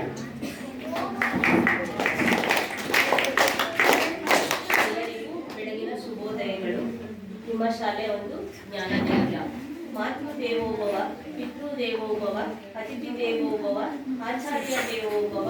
ಇಂದು ನಮಗೆ ಹಿರಿಯರು ಹಾಕಿಕೊಟ್ಟಂತಹ ಸನ್ಮಾರ್ಗ ತಂದೆ, ತಾಯಿ, ಗುರು, ಅತಿಥಿಗಳನ್ನು ಪೂಜ್ಯ ಭಾವದಿಂದ ನೋಡುವುದು, ಅವರನ್ನು ಗೌರವಿಸುವುದು, ಸತ್ಕರಿಸುವುದು ನಮ್ಮ ಸಂಪ್ರದಾಯ. ಈ ನಿಟ್ಟಿನಲ್ಲಿ ಈಗ ನಮ್ಮ ಕರೆಗೆ ಹೋಗಟ್ಟಿ ಆಗಮಿಸಿ ಆಸೀನರಾಗಿರ್ತಕ್ಕಂಥ ಪಂಚಾಯಿತಿ ಅಭಿವೃದ್ಧಿ ಅಧಿಕಾರಿಗಳಾದಂಥ ಶ್ರೀಯುತ ಜಯಪ್ಪ ಸರ್ ಅವರಿಗೆ ನಮ್ಮ ಸಾಮಾಜಿಕ ಪರಿಶೋಧನಾ ನಿರ್ದೇಶನಾಲಯದ ಪರವಾಗಿ ಈ ಕಾರ್ಯಕ್ರಮಕ್ಕೆ ಸ್ವಾಗತ. ಈ ಶಾಲೆಯ ಒಂದು ಮುಖ್ಯ ಶಿಕ್ಷಕರಾದಂತಹ ಗಿರಿಜಾ ಮೇಡಮ್ ಅವರು, STMC ಅಧ್ಯಕ್ಷರು, ಸದಸ್ಯರು, ನಮ್ಮ ನೆಚ್ಚಿನ ಎಲ್ಲಾ ಗ್ರಾಮದ ಗಣ್ಯ ವ್ಯಕ್ತಿಗಳು, ಸಾರ್ವಜನಿಕರು, ನಮ್ಮ ಪುಟಾಣಿ ಮಕ್ಕಳಿಗೂ ನಮ್ಮ ಸಾಮಾಜಿಕ ಪರಿಶೋಧನಾ ನಿರ್ದೇಶನಾಲಯದ ಪರವಾಗಿ ಸ್ವಾಗತಿಸುತ್ತಾ, ನಿಮ್ಮ ಶಾಲೆಯಲ್ಲಿ ಮಾನ್ಯ ಮುಖ್ಯ ಕಾರ್ಯನಿರ್ವಾಹಕರ ಆದೇಶದ ಮೇರೆಗೆ 3 ದಿನಗಳ ಕಾಲ ನಾವು ಸಾಮಾಜಿಕ ಪರಿಶೋಧನೆಯ ಪ್ರಕ್ರಿಯೆಯನ್ನು ಮುಕ್ತಾಯಗೊಂಡು 4ನೇ ದಿನ ನಾವು ಶಾಲಾ ಸಭೆಯನ್ನ ಮಾಡಬೇಕು, ಒಂದು ಪೋಷಕರ ಸಭೆಯನ್ನ ಮಾಡಬೇಕು ಅಂತ ಆದೇಶ ಆಗಿತ್ತು. ಅದರಂತೆ ನಾವು ಪೋಷಕರನ್ನ ಈ ಶಾಲಾ ಸಭೆಗೆ ಮನೆ ಭೇಟಿ ಮಾಡಿ, ಅವರು 18 ಮನೆಗಳ ಭೇಟಿಯನ್ನ ಮಾಡಿ ನಮ್ಮ ಗ್ರಾಮ ಸಂಪನ್ಮೂಲ ವ್ಯಕ್ತಿಗಳು ತಮ್ಮನ್ನ ಈ ಸಭೆಗೆ ಕರೆದಿದ್ದಾರೆ. ಆದರೂ ಇನ್ನೂ ಹೆಚ್ಚಿನ ಸಂಖ್ಯೆಯಲ್ಲಿ ಪೋಷಕರು ಆಗಮಿಸಬೇಕಿತ್ತು. ಆದರೆ ಒಂದು 50% ಬಂದಿದ್ದೀರಾ. ಇನ್ನು ಎಲ್ಲರೂ ಕೂಡ ಬಂದರೆ ತುಂಬ ಉತ್ತಮ. ಯಾಕಂದರೆ ನಿಮ್ಮ ಶಾಲೆಯಲ್ಲಿ ಏನೇನು ನಡೀತಾ ಇದೆ ಅನ್ನೋದು ನಿಮ್ಮ ಗಮನಕ್ಕೆ ಬರುತ್ತೆ. ಜೊತೆಗೆ ನಿಮ್ಮ ಮಕ್ಕಳು ಹೇಗೆ ಓದ್ತಾ ಇದ್ದಾರೆ, ಅವರ ಕಲಿಕಾ ಸಾಮರ್ಥ್ಯ ಹೇಗಿದೆ ಅನ್ನೋದನ್ನ ತಿಳ್ಕೊಬೋದು ಅನ್ನೋ ಉದ್ದೇಶದಿಂದ ಪೋಷಕರಿಗೆ ಒಂದು ವೇದಿಕೆಯನ್ನು ನಾವು ಸೃಷ್ಟಿ ಮಾಡಿಕೊಟ್ಟಿದ್ದೀವಿ ನಮ್ಮ ಸೋಷಿಯಲ್ ಆಡಿಟಿಂದ. ನಮ್ಮ ಸಾಮಾಜಿಕ ಪರಿಶೋಧನಾ ಪ್ರಕ್ರಿಯೆ ಅಂದರೆ 2022-23ನೇ ಸಾಲಿನಲ್ಲಿ ಸಮಗ್ರ ಶಿಕ್ಷಣ ಕರ್ನಾಟಕ ಯೋಜನೆಯಿಂದ ಏನು ಅನುದಾನ ಬಂದಿತ್ತು ನಿಮ್ಮ ಶಾಲೆಗೆ, ಅನುದಾನ ಯಾವ್ಯಾವುದಕ್ಕೆ ಸದ್ಬಳಕೆ ಆಗಿದೆ, ಅದು STMC ಸದಸ್ಯರಾಗಿರ್ಬೋದು, ಸಾರ್ವಜನಿಕರಾಗಿರ್ಬೋದು, ಮಕ್ಕಳಿಗಾಗಿರ್ಬೋದು, ಇದರ ಒಂದು ಬಗ್ಗೆ ಅರಿವಿದೆಯಾ, ಅದರ ಬಗ್ಗೆ ಒಂದು ಪಾರದರ್ಶಕವಾಗಿ ಎಲ್ಲ ಖರ್ಚಾಗಿದೆಯಾ, ಅದು ಸದ್ಬಳಕೆ ಆಗ್ತಾ ಇದೆಯಾ, ಮಕ್ಕಳಿಗೆ ಎಲ್ರಿಗೂ ತಲುಪ್ತಾ ಇದೆಯಾ ಅನ್ನೋದು ಪೋಷಕರ ಗಮನಕ್ಕೂ ಬರಬೇಕು. ಜೊತೆಗೆ STMC ಸದಸ್ಯರ ಮತ್ತು ಅಧ್ಯಕ್ಷರ ಗಮನಕ್ಕೂ ಇದೆಯಾ ಅನ್ನೋದು ಒಂದು ಚರ್ಚೆ ಅನ್ನೋದಕ್ಕೋಸ್ಕರ ಒಂದು ಸಭೆಯಲ್ಲಿ ನಾವು ಈ ವರದಿಯನ್ನ ಮಂಡನೆ ಮಾಡ್ತಾ ಇದ್ದೀವಿ. ನಾವು ಸಾಮಾಜಿಕ ಪರಿಶೋಧನೆಯ ಒಂದು ಹಿನ್ನೆಲೆಯ ಬಗ್ಗೆ ಹೇಳೋದಾದ್ರೆ, ಸಮಗ್ರ ಶಿಕ್ಷಣ 5 ಶಾಲೆಗಳಲ್ಲಿ ಆಗಿರ್ತಕ್ಕಂಥದ್ದು ರಾಜ್ಯದಲ್ಲಿ ಪ್ರಪ್ರಥಮ ಬಾರಿಗೆ ನಾವು ಈ ಒಂದು ಸೋಷಿಯಲ್ ಆಡಿಟ್ ಅನ್ನ ಮಾಡ್ತಾ ಇರೋದು ಶಾಲೆಯಲ್ಲಿ. ಅದರ ಹಿನ್ನೆಲೆ ಬಗ್ಗೆ ಹೇಳೋದಾದ್ರೆ, ಸಮಗ್ರ ಶಿಕ್ಷಣ ಕರ್ನಾಟಕ ಯೋಜನೆಯ ಮುಖ್ಯ ಉದ್ದೇಶಗಳ ಬಗ್ಗೆ ಹೇಳೋದಾದ್ರೆ, ಗುಣಮಟ್ಟದ ಶಿಕ್ಷಣವನ್ನ ಒದಗಿಸ್ತಕ್ಕಂಥದ್ದು ಮತ್ತು ವಿದ್ಯಾರ್ಥಿಗಳ ಕಲಿಕೆಯ ಫಲಿತಾಂಶವನ್ನ ಹೆಚ್ಚಿಸ್ತಕ್ಕಂಥದ್ದು, ಶಾಲಾ ಶಿಕ್ಷಣದಲ್ಲಿ ಸಾಮಾಜಿಕ ಮತ್ತು ಲಿಂಗ ಸಮಾನತೆಯನ್ನ ಹೋಗಲಾಡಿಸ್ತಕ್ಕಂಥದ್ದು, ಶಾಲಾ ಶಿಕ್ಷಣದ ಎಲ್ಲ ಹಂತಗಳಲ್ಲೂ ಸಮಾನತೆ ಮತ್ತು ಸೇರ್ಪಡೆಯನ್ನ ಖಚಿತಪಡಿಸತಕ್ಕಂಥದ್ದು, ಶಿಕ್ಷಣದಲ್ಲಿ ಔದ್ಯೋಗೀಕರಣವನ್ನ ಉತ್ತೇಜಿಸುವುದು ಮತ್ತು ವೃತ್ತಿಪರ ತರಬೇತಿಯನ್ನ ಆಯೋಜಿಸತಕ್ಕಂಥದ್ದು, ಉಚಿತ ಶಿಕ್ಷಣ ಕಡ್ಡಾಯ RTI ಕಾಯ್ದೆ ಮುಖಾಂತರ 2009ರ ಒಂದು ಕಾಯ್ದೆ ಇರುತ್ತೆ. ಅದರಲ್ಲಿ ಉಚಿತ ಶಿಕ್ಷಣ ಪ್ರೀ ನರ್ಸರಿಯಿಂದ 12ನೇ ತರಗತಿಯವರೆಗೆ ಸರ್ಕಾರದಿಂದ ಸಿಗ್ತಕ್ಕಂಥ ಒಂದು ಶಿಕ್ಷಣವನ್ನ ಎಲ್ಲ ಮಕ್ಕಳು ಪಡಿಬೇಕು ಅನ್ನೋದು ಸರ್ಕಾರದ ಒಂದು ಮುಖ್ಯ ಯೋಜನೆ ಆಗಿರುತ್ತೆ. ಹಾಗಾಗಿ ಇದು ಸಮಗ್ರ ಶಿಕ್ಷಣ ಯೋಜನೆ. ಅದರ ಜೊತೆಗೆ ಸಮುದಾಯ ಸಹಭಾಗಿತ್ವ, ಶಾಲೆಗಳಿಂದ ಹೊರಗುಳಿದ ಮಕ್ಕಳನ್ನ ಶಾಲೆಗೆ ತಂದು ಅವರಿಗೆ ಇತರ ಇಲಾಖೆಗಳ ಸಮನ್ವಯತೆಗಳ ಬಗ್ಗೆ ತಿಳಿಸ್ತಕ್ಕಂಥದ್ದು. ಸಮಗ್ರ ಶಿಕ್ಷಣ ಕರ್ನಾಟಕ ಯೋಜನೆಯ ಮುಖ್ಯ ನಿರೀಕ್ಷೆ ಫಲಿತಾಂಶಗಳ ಬಗ್ಗೆ ಹೇಳೋದಾದ್ರೆ ಸಾರ್ವತ್ರಿಕ ಪ್ರವೇಶ, ಸಮಾನತೆ, ಗುಣಮಟ್ಟ, ಶಿಕ್ಷಣದ ಔದ್ಯೋಗೀಕರಣವನ್ನ ಉತ್ತೇಜಿಸುವುದು ಮತ್ತೆ ಶಿಕ್ಷಕರ ತರಬೇತಿ ಸಂಸ್ಥೆಗಳನ್ನ ಬಲಪಡಿಸತಕ್ಕಂಥದ್ದು ಈ ಯೋಜನೆಯ ಮುಖ್ಯ ಉದ್ದೇಶ ಆಗಿರುತ್ತೆ. ಜೊತೆಗೆ ನಿಮ್ಮ ಶಾಲೆಯಲ್ಲಿ ನಾವು 3 ದಿನಗಳ ಕಾಲ ಕಂಡುಬಂದಂತಹ ಅಂಶಗಳ ಬಗ್ಗೆ ಹೇಳೋದಾದ್ರೆ, ಗುಣಾತ್ಮಕ ಅಂಶಗಳ ಬಗ್ಗೆ ಹೇಳೋದಾದ್ರೆ, ಶಾಲೆಯು ಸುಮಾರು 120 ಮೀಟರ್ ಚದರ ಮೀಟರ್ ಪ್ರದೇಶವನ್ನ ಹೊಂದಿದ್ದು 9 ಕೊಠಡಿಗಳು ಇರುತ್ತದೆ. ಜೊತೆಗೆ 2022-23ನೇ ಸಾಲಿನಲ್ಲಿ 65 ಮಕ್ಕಳು ಕಲಿಯುತ್ತಿದ್ದು, 24-25ನೇ ಸಾಲಿನಲ್ಲಿ 53 ಮಕ್ಕಳು ಕಲಿಯುತ್ತಿದ್ದು ಅಭ್ಯಾಸ ಮಾಡ್ತಿದ್ದಾರೆ. ಯಾಕಂದ್ರೆ ವರ್ಷ ಹಾಜರಾತಿ ಹೆಚ್ಚಾಗಬೇಕು, ಆದ್ರೆ ನಿಮ್ಮ ಶಾಲೆಯಲ್ಲಿ ಸರ್ ಹೇಳಿದಾಗೆ ಮತ್ತೆ ಹಾಜರಾತಿ ಕಡಿಮೆ ಆಗ್ತಿದೆ. ಹಾಗಾಗಿ ಮುಖ್ಯ ಶಿಕ್ಷಕರು ಕೂಡ ಜೂನ್ 1ನೇ ವಾರದಲ್ಲಿ ನೀವು ಶಾಲೆಯನ್ನ ಪ್ರಾರಂಭ ಮಾಡೋದಕ್ಕೂ ಮುನ್ನ ಒಂದು ಮ್ಯಾಪಿಂಗ್ ಮಾಡ್ಬೇಕಂತ ಒಂದು ಪ್ರಶ್ನಾವಳಿಗಳಲ್ಲೇ ಕೊಟ್ಟಿದ್ದಾರೆ. ಶಿಕ್ಷಣ ಇಲಾಖೆ ಪ್ರಶ್ನಾವಳಿನಲ್ಲೇ ಇದೆ. ಪ್ರತಿ ಮಕ್ಕಳನ್ನ ಮನೆ ಪೋಷಕರನ್ನ ಭೇಟಿ ಮಾಡಿ ಮನೆಗೆ ಹೋಗಿ ಅವರ ಒಂದು ಮನವೊಲಿಸಿ ಸರ್ಕಾರಿ ಶಾಲೆಯಲ್ಲಿ ಸಿಗ್ತಕ್ಕಂಥ ಒಂದು ಯೋಜನೆ ಆಗಿರ್ಬೋದು, ಅನುದಾನ ಆಗಿರ್ಬೋದು, ಉದಾಹರಣೆಗೆ ಒಂದು ಸಮವಸ್ತ್ರ ಮತ್ತೆ ಪಠ್ಯಪುಸ್ತಕ, ಶೂ ಅಂಡ್ ಸಾಕ್ಸು, ಮಧ್ಯಾಹ್ನದ ನಿರಂತರ ಬಿಸಿ ಊಟ ಮತ್ತೆ ಕ್ಷೀರಭಾಗ್ಯ ಯೋಜನೆ. ಈಗ ಪ್ರತಿದಿನ ಮಕ್ಕಳಿಗೆ ಪೋಷಕಾಂಶವನ್ನ ಹೆಚ್ಚಿಸಲು ಸರ್ಕಾರದಿಂದ ಮೊಟ್ಟೆ ಕೂಡ ಕೊಡಬೇಕು ಅಂತ ಇದೆ. ಅದರಂತೆ ಎಲ್ಲ ಯೋಜನೆಗಳು ಈಗ ಪ್ರೈವೇಟ್ ಸ್ಕೂಲಲ್ಲಿ ಸಿಗ್ತಕ್ಕಂಥ ಏನು ವಿದ್ಯಾಭ್ಯಾಸ ಗೌರ್ಮೆಂಟ್ ಶಾಲೆಗಳಲ್ಲೂ ಸಿಗಬೇಕು. ಸರ್ ಹೇಳಿದಾಗೆ ಗೌರ್ಮೆಂಟ್ ಶಾಲೆಯಲ್ಲಿ ಪರ್ಸೆಂಟೇಜ್ ಮೇಲೆ ನಾವು ಟೀಚರ್ಸ್ನ ಆಯ್ಕೆ ಮಾಡ್ಕೊತಾರೆ. ಈಗ ಪ್ರೈವೇಟ್ ಸ್ಕೂಲಲ್ಲಿ ಏನ್ ಮಾಡ್ತಾರೆ, ನಾವು ರೆಕಮೆಂಡೇಶನ್ ಮೇಲೂ ತಗೊಂತಾರೆ ಟೀಚರ್ಸ್ನ. ಈಗ ಯಾರು ಏನಾದ್ರು ಅಧಿಕಾರಿಗಳ ಇನ್ಫ್ಲೂಯೆನ್ಸ್ ಮೇಲೆ ಕೂಡ ಪ್ರೈವೇಟ್ ಶಾಲೆನಲ್ಲಿ ಸೇರ್ಕೊತಾರೆ. ಗೌರ್ಮೆಂಟ್ ಶಾಲೆನಲ್ಲಿ ಹಾಗಲ್ಲ, ಪರ್ಸೆಂಟೇಜ್ ಹೇಗಿರುತ್ತೆ ಅವ್ರ ಪರ್ಸೆಂಟೇಜ್ ಆಧಾರ ಮೇಲೆ ಶಿಕ್ಷಕರನ್ನ ಆಯ್ಕೆ ಮಾಡಿರ್ತಾರೆ. ಇಲ್ಲಿ ತುಂಬಾ ಉತ್ತಮವಾದ ಒಂದು ಶಿಕ್ಷಕರು ಇದ್ದಾರೆ. ಈಗ ನಾನು 3 ದಿನಗಳ ಕಾಲ ಗಮನಿಸಿದ ಮಟ್ಟಿಗೆ ಮುಖ್ಯ ಶಿಕ್ಷಕರು ತುಂಬಾ ಆಸಕ್ತಿ ಇದೆ. ಒಂದು PT ದೈಹಿಕ ಶಿಕ್ಷಕರ ಇಲ್ಲ ಅಂತೇಳಿ ನಾನು ಪ್ರತಿ ಶನಿವಾರ ಅವರಿಗೆ ಒಂದು ಡ್ರಿಲ್ ಅನ್ನ ಮಾಡಿಸ್ತಕ್ಕಂಥದ್ದು, ಒಂದು ಬೋಧನೆಯನ್ನ ಮಾಡಿಸ್ತಕ್ಕಂಥದ್ದು, ಆ ರೀತಿ ಒಂದು ಮಕ್ಕಳ ಒಂದು ಕಲಿಕಾ ಸಾಮರ್ಥ್ಯದ ಬಗ್ಗೆ ಆಗಿರ್ಬೋದು, ಒಂದು ಬಿಸಿ ಊಟದ ಬಗ್ಗೆ ಆಗಿರ್ಬೋದು, ಮಕ್ಕಳ ಊಟ ಮಾಡುವಂಥ ಸಮಯದಲ್ಲಿ ಅವ್ರನ್ನ ಹೋಗಿ ನೋಡ್ತಕ್ಕಂಥದ್ದು, ಮಕ್ಕಳು ಹೇಗೆ ಕಲಿತಾ ಇದ್ದಾರೆ ಅನ್ನೋದನ್ನ ಗಮನಿಸ್ತಕ್ಕಂಥದ್ದು, ಮತ್ತು STMC ಗಮನಕ್ಕೆ ತರೋದು. ನಾವು 3 ದಿನಗಳಿಂದ ಶಾಲೆಯಲ್ಲಿ ನೀರು ಸಮಸ್ಯೆ ಆಗಿದೆ, ಆದರೂ ಅವರು 3 ದಿನ ಪ್ರಯತ್ನ ಮಾಡ್ತಿದ್ದಾರೆ, ಅದನ್ನ ಇನ್ನೂ ಯಶಸ್ವಿಗೊಳಿಸಕ್ ಆಗಿಲ್ಲ. ನಾನೆಲ್ಲ ಪೈಪ್ ಎಲ್ಲ ಒಡೆದೋಗಿದೆ ಅಂತೆ, ಹಾಗಾಗಿ ಮಕ್ಕಳಿಗೆ ಸಮಸ್ಯೆ ಆಗ್ತಿದೆ. ಅದನ್ನ ನಾಳೆ ಒಳಗಡೆ PDO ಕೂಡ ತಂದಿದ್ದೀವಿ. ಅದನ್ನ ಬಗೆಹರಿಸಿ ಅದನ್ನ ಸರಿಪಡಿಸ್ಬೇಕು ಅಂತ ಮೇಡಮ್ ಅವರು ತಿಳಿಸ್ತಾ ಇನ್ನೊಂದೇನು ಅಂದ್ರೆ ಈಗ ಅಧ್ಯಕ್ಷರಾಗಿರ್ತಾರಲ್ಲ, ಸಣ್ಣ ಪುಟ್ಟ ಇದಾಯ್ತು ಅಂದ್ರೆ ಖರ್ಚಾಕಿ ಮಾಡಿಸಿ ವ್ಯವಸ್ಥೆ ಇರುತ್ತದೆ. 2 ಟ್ಯಾಂಕ್ ಇದೆ, ಅಂದ್ರೆ ಸಮೃದ್ಧಿಯಾದ ನೀರಿನ ವ್ಯವಸ್ಥೆ ಆಗ್ಬೇಕು. ಮುಂದಿನ ದಿನಗಳಲ್ಲಿ ಈ ತರ ಆಗ್ಬಾರ್ದು. ನಾವು ಬಂದ ದಿನಗಳಲ್ಲಿ ನಾವು 3 ದಿನದಿಂದ ಪ್ರಯತ್ನ ಮಾಡಿದ್ದೀವಿ, ಆದ್ರೆ ನೀರಿನ ಪೈಪ್ ಸಮಸ್ಯೆ ಅಂತ ಹೇಳಿದ್ದಾರೆ. ಬಟ್ ಟ್ಯಾಂಕ್ ಎಲ್ಲ ವ್ಯವಸ್ಥೆ ಚೆನ್ನಾಗಿದೆ, ಅದನ್ನ ಈ ತರ ಆಗದೆ ಇರೋ ತರ ನೋಡ್ಕೋಬೇಕು ಅಂತ ಹೇಳ್ತಾ, ಜೊತೆಗೆ ವಿದ್ಯಾರ್ಥಿಗಳ ಅನುಪಾತಕ್ಕೆ ತಕ್ಕಂತೆ ಶಿಕ್ಷಕರು ಕಾರ್ಯನಿರ್ವಹಿಸುತ್ತಿದ್ದಾರೆ. ವಿದ್ಯಾರ್ಥಿಗಳಿಗೆ ಸಮರ್ಪಕವಾಗಿ ಒಂದು ಪೀಠೋಪಕರಣಗಳನ್ನು ಕಲ್ಪಿಸಿರೋದು, ಮತ್ತೆ ಎಲ್ಲಾ ಶಿಕ್ಷಕರು ಸೇವಾ ಮನೋಭಾವನೆಯಿಂದ ಮಕ್ಕಳ ಕಲಿಕೆಯಲ್ಲಿ ಭಾಗವಹಿಸುತ್ತಿರುವುದು ಕಂಡು ಬಂದಿದೆ. ಜೊತೆಗೆ ನಾನು ಮೊದಲೇ ಹೇಳಿದೆ, ನಲಿಕಲಿ ಮಕ್ಕಳಿಗೆ ಮೇಡಮ್ನು ಕರೆಸಿ ಹೇಳಿದೆ, ಮಕ್ಕಳಿಗೆ ಯಾವ್ದು ಆಸಕ್ತಿ ಇರುತ್ತೆ ಅದಕ್ಕೆ ರೂಮ್ನ ಡೆಕೋರೇಟ್ ಮಾಡಬೇಕು. ಈಗ ಅವರಿಗೆ ಕಾಗುಂಟ ಇರ್ಬೋದು, ABCD ಇರ್ಬೋದು, ಒತ್ತಕ್ಷರ ಇರ್ಬೋದು, ದೀರ್ಘಾಕ್ಷರ ಇರ್ಬೋದು, ಯಾಕಂದ್ರೆ ನಲಿಕಲಿ ಅಂದ್ರೆ ಅದು ಡೆಕೋರೇಟ್ ಆಗಿರ್ಬೇಕು. ಸರ್ಕಾರದಿಂದಲೇ ಅನುದಾನಗಳು, ಕೆಲವು ಅನುದಾನಗಳನ್ನ ಕೊಡ್ತಾರೆ ಮಕ್ಕಳ ಒಂದು ಆಸಕ್ತಿಗೆ ಅನುಗುಣವಾಗಿ. ಶಿಕ್ಷಕರ ಗಮನಕ್ಕೂ ಕೂಡ ನಾನು ತಂದಿದ್ದೀನಿ, ಆ ರೂಮ್ ಡೆಕೋರೇಟ್ ಆಗಬೇಕು ಅನ್ನೋದು ಕೂಡ ನಾನು ವರದಿನಲ್ಲಿ ತೋರಿಸಿದ್ದೀನಿ. ಜೊತೆಗೆ ಎಲ್ಲ ಶಿಕ್ಷಕರು ಸೇವಾ ಮನೋಭಾವನೆಯಿಂದ ಮಕ್ಕಳ ಕಲಿಕೆಗೆ ಹೆಚ್ಚಿನ ಆಸಕ್ತಿಯನ್ನು ವಹಿಸಬೇಕು. ಮತ್ತೆ ಶಿಕ್ಷಕರು ಮತ್ತು ತಂತ್ರಜ್ಞಾನ ಎಂಬ ಎರಡು ಪದಗಳ ಮೇಲೆ ಕೇಂದ್ರೀಕರಿಸುವ ಮೂಲಕ ಶಿಕ್ಷಣದ ಗುಣಮಟ್ಟವನ್ನು ಸುಧಾರಿಸುವಂತ ಹೆಚ್ಚಿನ ಗಮನವನ್ನು ವಹಿಸಬೇಕಾಗ್ತದೆ. ಎಲ್ಲ ಕೊಠಡಿಯಲ್ಲೂ ವಿದ್ಯುತ್ ಸಂಪರ್ಕ ಇದೆ. ನಾವು ಕಂಡು ಬಂದಂತ ಋಣಾತ್ಮಕ ಅಂಶಗಳ ಬಗ್ಗೆ ಹೇಳೋದಾದ್ರೆ, ನಿಮ್ಮ ಶಾಲೆಯಲ್ಲಿ ಪ್ರತಿ ಶಾಲಾ ಕೊಠಡಿಗಳಲ್ಲೂ ಕೂಡ ಒಂದು ಸಿಸಿ ಕ್ಯಾಮ್ರಾ ಇದ್ರೆ ಮಕ್ಕಳ ಒಂದು ಕಲಿಕೆ ಹಾವಭಾವಗಳು ಚಟುವಟಿಕೆಗಳನ್ನು ಮುಖ್ಯ ಶಿಕ್ಷಕರು ಅವರ ಕೋಣೆಯಲ್ಲಿ ಕುಳಿತು ವೀಕ್ಷಿಸಬಹುದು ಅನ್ನೋದು ನಮ್ಮ ಅಭಿಪ್ರಾಯವಾಗಿರುತ್ತೆ. ಅದನ್ನು ಕೂಡ ನಾವು ವರದಿನಲ್ಲಿ ತೋರಿಸಿದ್ದೀವಿ. ಜೊತೆಗೆ ಸ್ವಚ್ಛತೆಯ ಬಗ್ಗೆ ಹೆಚ್ಚಿನ ಆಸಕ್ತಿಯನ್ನು ವಹಿಸಬೇಕಾಗ್ತದೆ. ಅದಕ್ಕೆ ಒಬ್ಬರು ಜಾನುವಾರರ ಅವಶ್ಯಕತೆ ಇದೆ ಅನ್ನೋದು ಕೂಡ ನಾನು ವರದಿನಲ್ಲಿ ತೋರಿಸಿದ್ದೀನಿ. ಜೊತೆಗೆ ಮಕ್ಕಳ ಒಂದು ಆರೋಗ್ಯದ ದೃಷ್ಟಿಯಿಂದ, ಒಂದು ಮನೋಜ್ಞಾನದ ದೃಷ್ಟಿಯಿಂದ, ಒಂದು ದೈಹಿಕ ಶಿಕ್ಷಕರು ಇದ್ರೆ ಇದು ಉತ್ತಮವಾದ ಒಂದು ದೈಹಿಕ ಶಿಕ್ಷಕರು ಕೂಡ ವರದಿನಲ್ಲಿ ತೋರಿಸಿದ್ದೀವಿ. ಜೊತೆಗೆ ಗ್ರಂಥಾಲಯ ಪುಸ್ತಕಗಳಿದೆ, ಆದರೆ ಬಿರುನಲ್ಲಿ ಇಟ್ಟಿದ್ದಾರೆ. ಅದಕ್ಕೆ ಒಂದು ಪ್ರತ್ಯೇಕವಾದ ಗ್ರಂಥಾಲಯ, ಈಗ ಗ್ರಾಮ ಪಂಚಾಯಿತಿಯಲ್ಲಿ ಡಿಜಿಟಲ್ ಗ್ರಂಥಾಲಯ ಅಂತ ಇದೆ. ತುಂಬಾ ಡೆಕೋರೇಟ್ ಎಲ್ಲ ಮಾಡಿ ಮಕ್ಕಳ ಕಲಿಕೆಗೆ ಏನೇನು ಆಸಕ್ತಿ ಇದೆ ಎಲ್ಲ ಇಟ್ಟಿದ್ದಾರೆ. ಅದೇ ತರ ಶಾಲೆನಲ್ಲೂ ಹಾಕಬೇಕು. ಸರ್ಕಾರದಿಂದ ಕೆಲವು ಅನುದಾನಗಳು ಗ್ರಂಥಾಲಯಕ್ಕೆ ಪ್ರತಿ ವರ್ಷ ಇಲ್ಲ ಅಂದ್ರೆ ವರ್ಷ ಇಲ್ಲ, ಒಂದು ವರ್ಷ ಬಿಟ್ಟು ಒಂದು ವರ್ಷನಾದ್ರೂ ಅನುದಾನ ಬರುತ್ತೆ. ಆ ಬಂದಂತ ಅನುದಾನ ಗ್ರಂಥಾಲಯ ಬುಕ್ಸ್ಗೆ ತಗೋಬೇಕು ಅಂತ ನಾವು ತಿಳಿಸಿ ಕೆಲವು ಬುಕ್ಸ್ಗಳನ್ನ ಬೀರುನಲ್ಲಿ ಇಟ್ಟಿದ್ದಾರೆ. ಅವ್ನು ತಗೊಂಡು ಮಕ್ಕಳು ಓದ್ತಾ ಇದ್ದೀವಿ ಅಂತೇಳಿ ಅವರ ಮಕ್ಕಳ ರೀತಿಯಲ್ಲಿ ಕೂಡ ನಾವು ವರದಿನಲ್ಲಿ ತೋರಿಸಿದ್ದೀವಿ. ಜೊತೆಗೆ ಒಂದು ಕಂಪ್ಯೂಟರ್ ಇದ್ರೆ ಮಕ್ಕಳಿಗೆ ಒಂದು ಈಗಿನ ಕಲಿಕಾ ಸಾಮರ್ಥ್ಯಕ್ಕೆ ಹೆಚ್ಚಿನ ಆಸಕ್ತಿ ಇರುತ್ತೆ. ಈಗ ಪ್ರೈವೇಟ್ ಸ್ಕೂಲಲ್ಲಿ ಕಂಪ್ಯೂಟರ್ ಇದೆ, ಅದೇ ಗೌರ್ಮೆಂಟ್ ಸ್ಕೂಲಲ್ಲಿ ಇಲ್ಲ. ಕೆಲವು ಗೌರ್ಮೆಂಟ್ ಶಾಲೆಗಳಲ್ಲಿ ದಾನಿಗಳು ಡೆಕೋರೇಟ್ ಮಾಡಿದ್ದಾರೆ, ಒಂದು ಕಂಪ್ಯೂಟರ್ ರೂಮ್ನೇ ಮಾಡ್ಕೊಂಡಿದ್ದಾರೆ ದಾನಿಗಳು ಕೊಟ್ಟಂತ ಸಂದರ್ಭದಲ್ಲಿ. ಮೇಡಮ್ ಅವ್ರ ಗಮನಕ್ಕೆ ನಾವು ಅದು ತಂದ್ವಿ.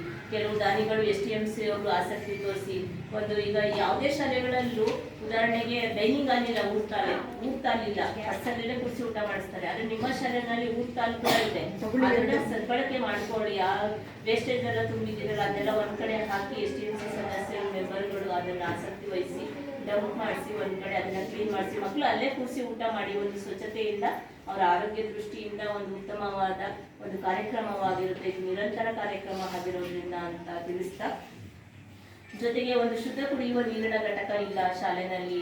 ಅವರು ಹೊರಗಡೆ ಶುದ್ಧ ಕುಡಿಯುವ ನೀರಿನ ಘಟಕದಿಂದ ತಂದು ನೀರನ್ನು ವಿತರಿಸದೇ ಇರೋದು ಕಂಡು ಬಂದಿದೆ ಸರ್. ನಿಮ್ಮ ಗ್ರಾಮ ಪಂಚಾಯಿತಿಯಿಂದ ನೀವು ಒಂದು ಶುದ್ಧ ನೀರಿನ ಕುಡಿಯುವ ಘಟಕನ ಕೊಡಿಸಿದ್ರೆ ಮಕ್ಕಳ ಒಂದು ಆರೋಗ್ಯ ದೃಷ್ಟಿಯಿಂದ ಉತ್ತಮವಾಗುತ್ತೆ ಅಂತ ನಾವು ಬಿಡುವವರೆಗೂ ತಿಳಿಸ್ತಾ, ನಾವು ವರದಿನಲ್ಲೂ ಕೂಡ ಇಲ್ಲ ಅಂತ ತೋರಿಸ್ತೀವಿ, ಅವರಿಗೆ ಗಮನಕ್ಕೆ ತಂದಿದ್ದೀವಿ. ಜೊತೆಗೆ ಆಟದ ಮೈದಾನ ಇಲ್ಲ ಇರುವಂಥ ಜಾಗಗಳಲ್ಲಿ ಕೆಲವು ಸಾಮಗ್ರಿಗಳನ್ನ ಬಳಕೆ ಮಾಡಿಕೊಂಡು ಮಕ್ಕಳನ್ನ ಆಟ ಆಡಿಸ್ತಾ ಇರೋದು ಕಂಡು ಬಂದಿರೋದು ವರದಿಯಲ್ಲಿ ತೋರಿಸಿರುವಂತೆ 2022-23ನೇ ಸಾಲಿನಲ್ಲಿ ಒಟ್ಟು ಶಾಲೆಗಳು ಆ ಒಂದು ಆರ್ಥಿಕ ವರ್ಷದಲ್ಲಿ ನಡೀಬೇಕಾಗಿರೋದು 238 ದಿನಗಳು ಶಾಲೆ ನಡೆಯಬೇಕಿತ್ತು. 234 ದಿನಗಳು ಶಾಲೆ ನಡೆದಿದೆ. 4 ಸ್ಥಳೀಯ ರಜೆಗಳನ್ನು ಮಂಜೂರು ಮಾಡಲಾಗಿದೆ. ಶಾಲೆಯ ಸರಾಸರಿ ಹಾಜರಾತಿ ಕುರಿತಂತೆ ಸದರಿ ವಿಷಯಕ್ಕೆ ಸಂಬಂಧಿಸಿದಂತೆ ಹಾಜರಾತಿಯು ಉತ್ತಮವಾಗಿದೆ. 2022-23 65 ಮಕ್ಕಳು ಕಲಿತಾ ಇದ್ರು. ಉತ್ತಮವಾದ ಒಂದು ಹಾಜರಾತಿ ಇರುತ್ತದೆ. ಯಾವುದೇ ಒಂದು ಮಕ್ಕಳು ದೀರ್ಘಕಾಲಿಕ ಗೈರು ಹಾಜರಾಗ್ತಾ ಇರೋದು ಕಂಡು ಬಂದಿಲ್ಲ. ಮತ್ತೆ ಈ ಪ್ರಸ್ತುತ ಸಾಲಿನಲ್ಲಿ 53 ಮಕ್ಕಳು ಕಲಿತಾ ಇದ್ದಾರೆ. ಅವರು ಕೂಡ ಯಾವುದೇ ಒಂದು ದೀರ್ಘಕಾಲಿಕ ಗೈರು ಹಾಜರಾಗ್ತಿರೋದು ಕಂಡು ಬಂದಿರುವುದಿಲ್ಲ.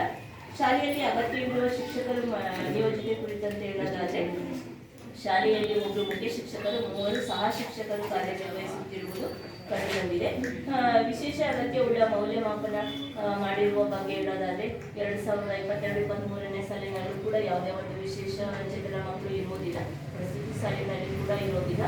ಹಾಗಾಗಿ ಯಾವುದೇ ಅಂಶಗಳು ಕಂಡು ಬಂದಿರುವುದಿಲ್ಲ. ಮಕ್ಕಳ ಒಂದು ಲೈಂಗಿಕ ಕಿರುಕುಳಕ್ಕೆ ಸಂಬಂಧಿಸಿದಂತೆ ಮಕ್ಕಳ ವಿಚಾರಿಸಿದಾಗ, ಜೊತೆಗೆ ಪೋಷಕರನ್ನು ವಿಚಾರಿಸಿದಾಗ ಯಾವುದೇ ನಮ್ಮ ಮಕ್ಕಳಿಗೆ ಒಂದು ದೈಹಿಕ ಶಿಕ್ಷೆಗಳಾಗಿರ್ಬೋದು, ಮಾನಸಿಕ ಶಿಕ್ಷೆಗಳಾಗಿರ್ಬೋದು ಯಾವುದೇ ಒಂದು ಇಲ್ಲ. ತುಂಬ ಉತ್ತಮವಾಗಿ ಶಾಲೆಯು ನಡೆದುಕೊಂಡು ಹೋಗ್ತಾ ಇದೆ ಅನ್ನೋದು ಹೇಳಿಕೆಯಲ್ಲಿ ಕಂಡು ಬಂದಿದೆ. ನಿಯಮಾನುಸಾರ ಹರ ವಿದ್ಯಾರ್ಥಿಗಳಿಗೆ ಸಾರಿಗೆ ವ್ಯವಸ್ಥೆ ಮಾಡಿರೋ ಬಗ್ಗೆ, ಅಂದರೆ ಮಕ್ಕಳು ಬೇರೆ ಊರಿಂದ ಬಂದರೆ ಅವರಿಗೆ ಒಂದು ಬಸ್ ಚಾರ್ಜ್ ವ್ಯವಸ್ಥೆ ಇದೆಯಾ ಅಂತ ಹೇಳಿದ್ರೆ, ಈಗ ಶಕ್ತಿ ಯೋಜನೆ ಇರೋದ್ರಿಂದ ಮಕ್ಕಳಿಗೆ, ಹೆಣ್ಮಕ್ಳಿಗೆ ಶಕ್ತಿ ಯೋಜನೆ, ಗಂಡು ಮಕ್ಕಳಿಗೆ ಸರ್ಕಾರದಿಂದ ಯಾವುದೇ ಒಂದು ಸಾರಿಗೆ ಭತ್ಯೆಯನ್ನು ಬಸ್ ಇರೋದಿಲ್ಲ. ಬಸ್ ಪಾಸಿಗೆ ಮಾತ್ರ ಅವರು ಸೈನ್ ಮಾಡಿಕೊಡ್ಲಿಕ್ಕೆ ಮುಖ್ಯ ಶಿಕ್ಷಕರಿಗೆ ಅವಕಾಶ ಇದೆ. ಹಾಗಾಗಿ ಸ್ಥಳೀಯ ಮಕ್ಕಳೇ ಬರ್ತಾ ಇರೋದ್ರಿಂದ ಅದು ಕೂಡ ಯಾವುದೇ ಒಂದು ಖರ್ಚಾಗಿರೋದು ಅನುದಾನ ಬಂದಿಲ್ಲ ಅಂತೇಳಿ ವರದಿನಲ್ಲಿ ತೋರಿಸಿದ್ದೀವಿ. ಗೈರು ಹಾಜರಾಗುತ್ತಿರುವ ವಿದ್ಯಾರ್ಥಿಗಳ ಕುರಿತಂತೆ ಹೇಳಿದರೆ 18ನೇ ನಾವು ಯಾವುದೇ ಮಕ್ಕಳು ದೀರ್ಘಕಾಲಿಕ ಒಂದು ವಾರ ಆಗಿರ್ಬೋದು 15 ದಿನ ಆಗಿರ್ಬೋದು ಯಾವುದೇ ಮಕ್ಕಳು ಗೈರು ಹಾಜರಾಗಿರೋದು ಕಂಡು ಬಂದಿಲ್ಲ. ಶಾಲಾ ಕಟ್ಟಡ ಮತ್ತು ಪೀಠೋಪಕರಣಗಳಿಗೆ ಸಂಬಂಧಿಸಿದಂತೆ ಹೇಳೋದಾದ್ರೆ ಒಟ್ಟು 9 ಕೊಠಡಿಗಳು ಇದೆ. 1, 2, 3 ನಲ್ಲಿಕಲಿ ಕೊಠಡಿಯನ್ನ ಆಗಿ ಮಕ್ಕಳಿಗೆ ಬಳಕೆ ಮಾಡ್ಕೊತಾ ಇದ್ದಾರೆ. 4 ಮತ್ತು 5 ಒಂದೇ ತರಗತಿಯಲ್ಲಿ ಕೊಠಡಿ ಇರೋದು. 6 ಮತ್ತು 7ನೇ ತರಗತಿ ಒಂದೇ ರೂಮಲ್ಲಿ ಕೂರಿಸಿ ಪಾಠ ಮಾಡ್ತಾ ಇರೋದು ಕಂಡು ಬಂದಿದೆ. ಒಂದು ಅಡುಗೆ ಕೊಠಡಿ, ಒಂದು ಅಂಗನವಾಡಿ ಮಾತ್ರ ದುರಸ್ತಿಯಲ್ಲಿದೆ ಅಂತ ಹೇಳಿದೆ, ಒಂದು ದಾಸ್ತಾನು ಕೊಠಡಿ ಪ್ರತ್ಯೇಕವಾಗಿ ಬೇರೆ ಯಾವುದಕ್ಕೂ ಉದ್ದೇಶಕ್ಕಾಗಿ ಬಳಸ್ತಾ ಇಲ್ಲ. ಶೌಚಾಲಯ ಮತ್ತು ನೀರಿನ ವ್ಯವಸ್ಥೆ ಬಗ್ಗೆ ಹೇಳೋದಾದ್ರೆ ಸದರಿ ವಿಷಯಕ್ಕೆ ಆ ವರ್ಷದಲ್ಲೂ ಶೌಚಾಲಯದ ವ್ಯವಸ್ಥೆ ತುಂಬಾ ಪ್ರತ್ಯೇಕವಾದ ಗಂಡ್ಮಕ್ಳಿಗೆ ಹೆಣ್ಮಕ್ಳಿಗೆ ಪ್ರತ್ಯೇಕವಾಗಿದೆ, ನೀರಿದೆ. ಆದರೆ ಸದ್ಯಕ್ಕೆ ಸಮಸ್ಯೆ ಆಗಿದೆ, ಅದನ್ನ ಬಗೆಹರಿಸ್ತಾರೆ ಅಂತೆಲ್ಲ ಯಾವುದೇ ಸಮಸ್ಯೆಗಳು ಕಂಡು ಬಂದಿರುವುದಿಲ್ಲ ಅಂತ ಹೇಳಿ ತೋರಿಸಿದ್ದೀವಿ. ಶಾಲೆಯಲ್ಲಿ ವಿದ್ಯುತ್ ಸಂಪರ್ಕ ಕುರಿತಂತೆ ಶಾಲೆಯ 9 ಕೊಠಡಿಗಳಲ್ಲೂ ಕೂಡ ವಿದ್ಯುತ್ ಸಂಪರ್ಕ ಇದೆ, ಅದಕ್ಕೆ ಅರ್ಜಿ ಕೂಡ ಆಗಿರೋದು ಕಂಡು ಬಂದಿದೆ. ಪ್ರಯೋಗಾಲಯ ಮತ್ತು ಗ್ರಂಥಾಲಯ ವಿಷಯಕ್ಕೆ ಸಂಬಂಧಿಸಿದಂತೆ ಹೇಳೋದಾದ್ರೆ ಶಾಲೆಯಲ್ಲಿ ಪ್ರಯೋಗಾಲಯ ಅಂದ್ರೆ ವಿಜ್ಞಾನ ಮತ್ತು ಸಮಾಜಕ್ಕೆ ಸಂಬಂಧಪಟ್ಟಂತೆ ಒಂದು ಗಣಿತ ಕಿಟ್ಗಳಾಗಿರ್ಬೋದು, ಚಾರ್ಟ್ಗಳಾಗಿರ್ಬೋದು ಬಳಕೆ ಮಾಡಿಕೊಂಡು 6th ಮತ್ತು 7th ಮಕ್ಕಳಿಗೆ ಪಾಠ ಬೋಧನೆಯನ್ನ ಮಾಡ್ತಾ ಇರೋದು ಕಂಡು ಬಂದಿದೆ. ಮತ್ತೆ ಗ್ರಂಥಾಲಯಕ್ಕೆ ಸಂಬಂಧಪಟ್ಟಂತೆ ಮಕ್ಕಳಿಗೆ ಒಂದು ರಾಮಾಯಣ ಆಗಿರ್ಬೋದು, ರಾಷ್ಟ್ರಕವಿ ಬುಕ್ಗಳಾಗಿರ್ಬೋದು, ಒಂದು 3556 ಬುಕ್ಗಳು ಗ್ರಂಥಾಲಯದಲ್ಲಿ ಕಂಡು ಬಂದಿದೆ. ಅದರ ಪ್ರತಿ ಮಕ್ಕಳಿಗೂ ಕೂಡ ವಿತರಿಸ್ತಿರುವುದು 15 ದಿನಕ್ಕೆ ಅಥವಾ ವಾರಕ್ಕೆ ಒಂದಿನ ನಾವು ತಗೋತಾ ಇದ್ದೀವಿ, ಅದನ್ನ ನಾವು ಓದಿ ಮತ್ತೆ ಕೊಡ್ತಾ ಇದ್ದೀವಿ ಅಂತೇಳಿ ಮಕ್ಕಳ ಹೇಳಿಕೆಯನ್ನು ಕೊಟ್ಟಿದ್ದಾರೆ. ದಾಖಲಾತಿಯಲ್ಲಿ ಕೂಡ ಕಂಡು ಬಂದಿದೆ. ಪೋಷಕರ ಸಭೆ ಕುರಿತಂತೆ 2022-23ನೇ ಸಾಲಿನಲ್ಲಿ ಈಗ ಪೋಷಕರ ಸಭೆಯನ್ನ ಕರೀತಾರೆ, STMC ಸದಸ್ಯರು ಕರೆದಿರ್ತಾರೆ. ಆ ಒಂದು ವರ್ಷದಲ್ಲಿ ಕರೆದಂತ ಸಭಾ ನಡವಳಿಕೆ 30/12/2019 ಒಂದು ಪೋಷಕರ ಸಭೆಯನ್ನು ನಿಯೋಜಿಸಲಾಗಿದ್ದು, ಆ ಸಭೆಯಲ್ಲಿ ಒಂದು ಶಾಲಾ ಅನುದಾನ ಹೇಗೆ ಖರ್ಚಾಗಬೇಕು ಅನ್ನೋದ್ರ ಬಗ್ಗೆ, ಜೊತೆಗೆ 17/2022 ಶೂ ಮತ್ತೆ ಸಾಕ್ಸ್ಗೆ ಒಂದು ಸಭೆಯನ್ನ ಕರೆದು, ಮತ್ತೆ 28/11/22 ಮಕ್ಕಳ ಒಂದು ಪ್ರಗತಿ ಕಲಿಕಾ ಚೇತರಿಕೆ ಕಾರ್ಯಕ್ರಮದ ಬಗ್ಗೆ ಒಂದು ಮೌಲ್ಯಮಾಪನದ ಬಗ್ಗೆ ಸಭೆಯನ್ನ ಕರೆದಿದ್ದಾರೆ. ಅದರಲ್ಲಿ ಹೆಚ್ಚಿನ ಸಂಖ್ಯೆಯಲ್ಲಿ ಒಂದು ಸದಸ್ಯರು ಭಾಗವಹಿಸಿರುವುದು ಒಂದು ದಾಖಲಾತಿಯಂತೆ ಕಂಡು ಬಂದಿದೆ. ಕ್ರೀಡಾ ಮತ್ತು ಕ್ರೀಡಾ ಪರಿಕರಗಳ ಬಗ್ಗೆ ಹೇಳೋದಾದ್ರೆ ಮಕ್ಕಳಿಗೆ ಇಷ್ಟಪಟ್ಟಂತೆ ಒಂದು ಆಟದ ಸಾಮಾನಾಗಿರ್ಬೋದು, ವಾಲಿಬಾಲ್ ಆಗಿರ್ಬೋದು, ಬ್ಯಾಡ್ಮಿಂಟನ್ ಆಗಿರ್ಬೋದು, ರಿಂಗ್ ಆಗಿರ್ಬೋದು, ಥ್ರೋಬಾಲ್ ಆಗಿರ್ಬೋದು, ಮಕ್ಕಳಿಗೆ ಇಷ್ಟಪಡುವಂತ ಎಲ್ಲ ಆಟ ಸಾಮಾನುಗಳು. ಕೆಲವು ಈಗ ಹೊಸದಾಗಿ ಯಾವುದೇ ಕ್ರೀಡೆಗೆ ಅನುದಾನ ಬಂದಿಲ್ಲ, ಇದ್ದಂತ ಒಂದು ಥಿಂಗ್ಸ್ಗಳನ್ನ ಬಳಕೆ ಮಾಡಿಕೊಂಡು ಮಕ್ಕಳು ಆಟ ಆಡ್ತಿರೋದು ಸಾರ್ವಜನಿಕ ಪರಿಶೋಧನೆಯಲ್ಲಿ ಮಕ್ಕಳ ಇತಿಹಾಸ ಕಂಡುಬಂದಿದೆ. ಈಗ 2022-23ನೇ ಸಾಲಿನಲ್ಲಿ 1/4/2022ರಿಂದ 31/3/2023 ಒಂದು ಆರ್ಥಿಕ ವರ್ಷದಲ್ಲಿ ನಿಮ್ಮ ಶಾಲೆಗೆ 2055 ಅನುದಾನ ಬಂದಿದೆ. ಶೌಚಾಲಯಕ್ಕೆ ಸಂಬಂಧಿಸಿದಂತೆ 8,000 ಅನುದಾನ, ಕುಡಿಯುವ ನೀರಿಗೆ ಸಂಬಂಧಿಸಿದಂತೆ 1,250 ಅನುದಾನ, ಸುಮತ್ತೆ ಸಾಕ್ಷಿ 18,000, ಅಂಗನವಾಡಿ ಬಲವರ್ಧನೆಗೆ 418, ಅದಕ್ಕೆ ಸಂಬಂಧಪಟ್ಟಂತೆ ಇಂಟ್ರೆಸ್ಟ್ 173. ಒಟ್ಟಾರೆ ಒಂದು ಆರ್ಥಿಕ ವರ್ಷದಲ್ಲಿ 29,896 ರೂಪಾಯಿ ಬಂದಿದೆ. ಅದಕ್ಕೆ ಸಂಬಂಧಪಟ್ಟಂತೆ ಅದಕ್ಕೆ ಖರ್ಚು ಮಾಡಿದ್ದಾರೆ ಅಂದ್ರೆ ಶೌಚಾಲಯ ಸ್ವಚ್ಛತೆ ಮಾಡೋದಕ್ಕೆ ಮತ್ತೆ 4,000 ಖರ್ಚು ಮಾಡಿದ್ದಾರೆ. ಶೂ ಮತ್ತೆ ಸಾಕ್ಸ್ಗೆ 17,735 ರೂಪಾಯಿ ಖರ್ಚು ಮಾಡಿದ್ದಾರೆ. BO ಖಾತೆಗೆ 412 ರೂಪಾಯಿ ವಾಪಸ್ ಹಾಕಿದ್ದಾರೆ. ಜೊತೆಗೆ ಕುಡಿಯುವ ನೀರು ಮತ್ತೆ ಇನ್ನಿತರ ಖರ್ಚುಗಳಿಗೆ 5,668 ರೂಪಾಯಿ ಖರ್ಚಾಗಿದೆ. ಒಟ್ಟು 28,820 ರೂಪಾಯಿ ಒಂದು ಆರ್ಥಿಕ ವರ್ಷದಲ್ಲಿ ಖರ್ಚಾಗಿರ್ತಕ್ಕಂಥದ್ದು. ಒಂದು ಶೌಚಾಲಯ ಕುಡಿಯುವಿಕೆ ಅಂದ್ರೆ ಶೌಚಾಲಯಕ್ಕೆ ಹೊರಗಡೆಯಿಂದ ಫಿಲ್ಟರ್ ಟ್ಯಾಂಕಿಂದ 5 ರೂಪಾಯಿ ಕಾಯಿಲೆ ಹಾಕಿ ತರಿಸ್ತಕ್ಕಂಥದ್ದು. ಮತ್ತೆ ಶೌಚಾಲಯ ಸ್ವಚ್ಛತೆಗೊಳಿಸಕ್ಕೆ ಯಾರು ಹೊರಗಡೆಯಿಂದ ಕಳಿಸ್ತಾರೆ ಅವರಿಗೆ ಪ್ರತಿ 15 ದಿನ ಒಂದ್ಸರಿ ಸ್ವಚ್ಛಗಾರರಿಗೆ ಅವ್ರಿಗೆ ಪೇಮೆಂಟ್ ಮಾಡಿರುವಂಥದ್ದು. ಇದಕ್ಕೆ ಇಷ್ಟು ಖರ್ಚು ಮಾಡಿರ್ತಕ್ಕಂಥದ್ದು. ಜೊತೆಗೆ ಒಂದು ಮೇ ತಿಂಗಳಲ್ಲಿ ಮಕ್ಕಳು ಶಾಲೆಯಿಂದ ಮುಗಿಸಿ ಮನೆಯಲ್ಲಿರ್ತಾರೆ, ಮತ್ತೆ ಪ್ರಾರಂಭವಾದಾಗ ಮರೆತಿರ್ತಾರೆ. ಜೊತೆಗೆ ಒಂದು ಕಲಿಕಾ ಸಾಮರ್ಥ್ಯವನ್ನು ಹೆಚ್ಚಿಸಲು FLN ಕಾರ್ಯಕ್ರಮವನ್ನ ಈ ಒಂದು 2 ವರ್ಷದಿಂದ ಹೆಚ್ಚಿನ ಆಸಕ್ತಿಯನ್ನ ಕೊಡ್ತಾ ಇದ್ದಾರೆ ಸರ್ಕಾರದಿಂದ. ಏನು ಪೂರ್ವದಲ್ಲಿ ಸದರಿ ವಿಷಯಕ್ಕೆ ಸಂಬಂಧಿಸಿದಂತೆ ಶಾಲಾ ಯೋಜನೆಯಲ್ಲಿ ಬಗ್ಗೆ ಸೇತುಬಂಧ ಪರೀಕ್ಷೆಗಳಿಗೆ ಸಂಬಂಧಿಸಿದಂತೆ ಪೂರ್ವ ಪರೀಕ್ಷೆ ಮತ್ತು ಸಾಫಲ್ಯ ಪರೀಕ್ಷೆಗಳಿಗೆ ಸಂಬಂಧಿಸಿದಂತೆ ಇಲಾಖೆಯ ಸುತ್ತೋಲೆಯಲ್ಲಿ ಪರೀಕ್ಷೆ ಮುಗಿದು ನಂತರ ಮೌಲ್ಯಮಾಪನ ಮಾಡುವ ಹಂತದಲ್ಲಿ ಅಂದ್ರೆ ಗೂಗಲ್ ಮ್ಯಾಪಲ್ಲಿ ಅಪ್ಡೇಟ್ ಮಾಡಬೇಕು. ಈ ತಿಂಗಳು ಮಕ್ಕಳು ಹೇಗೆ ಕಲಿತಿವೆ, ಏನು ಸಾಧನೆ ಮಾಡಿವೆ, ನೆಕ್ಸ್ಟ್ ತಿಂಗಳೊಳಗಡೆ ಅವ್ರು ಪ್ರತಿ ಎಕ್ಸಾಮ್ ಮಾರ್ಚ್ 8 ಒಳಗಡೆ ಅವ್ರ ಸಾಮರ್ಥ್ಯ ಎಲ್ಲ ಸಮಾನ ಆದಂತ ಒಂದು ಅಂಕಗಳನ್ನ ಗಳಿಸಬೇಕು ಅನ್ನೋ ಉದ್ದೇಶದಿಂದ ಈಗ ಒಂದು ಮಗು ಉದಾಹರಣೆಗೆ 20 ಮಾರ್ಕ್ಸ್ ತಗೊಂಡಿರುತ್ತೆ, ಇನ್ನು ಮಗು ಒಂದು 15 ಮಾರ್ಕ್ಸ್ ತಗೊಂಡಿರುತ್ತೆ, ಇನ್ನೊಂದು ಮಗು ಒಂದು 8 ಮಾರ್ಕ್ಸ್ ತಗೊಂಡಿರುತ್ತೆ. ತುಂಬಾ ಹೇಗೆ ಒಂದು ಡಿಫ್ರೆಂಟ್ ಆಗಿ ಹೇಗೆ ಓದ್ತಾ ಇರ್ತವೆ, ಆ ಮಕ್ಕಳಿಗೆ ಎಲ್ಲ ಮಕ್ಕಳಿಗೂ ಸಮಾನವಾದ ಒಂದು ಶಿಕ್ಷಣ ಸಿಗ್ಬೇಕು ಅಂತೇಳಿ ಮಾಡ್ತಾ ಇರೋ ಹಿಂದುಳಿದಿದೆ ಆ ಮಗುವು ಕೂಡ ಆ ತಿಂಗಳೊಳಗಡೆ ನಾವು ಸಮಾನವಾದ ಒಂದು ಶಿಕ್ಷಣವನ್ನ ಕೊಡ್ತಾ ಇದೀವಿ ಅಂತೇಳಿ ದಾಖಲಾತಿಯಲ್ಲಿ ಅವರು ತೋರಿಸಿದ್ದಾರೆ. ಮಕ್ಕಳ ಹೇಳಿಕೆಯಂತೆ ಕೂಡ ಕಂಡು ಬಂದಿದೆ.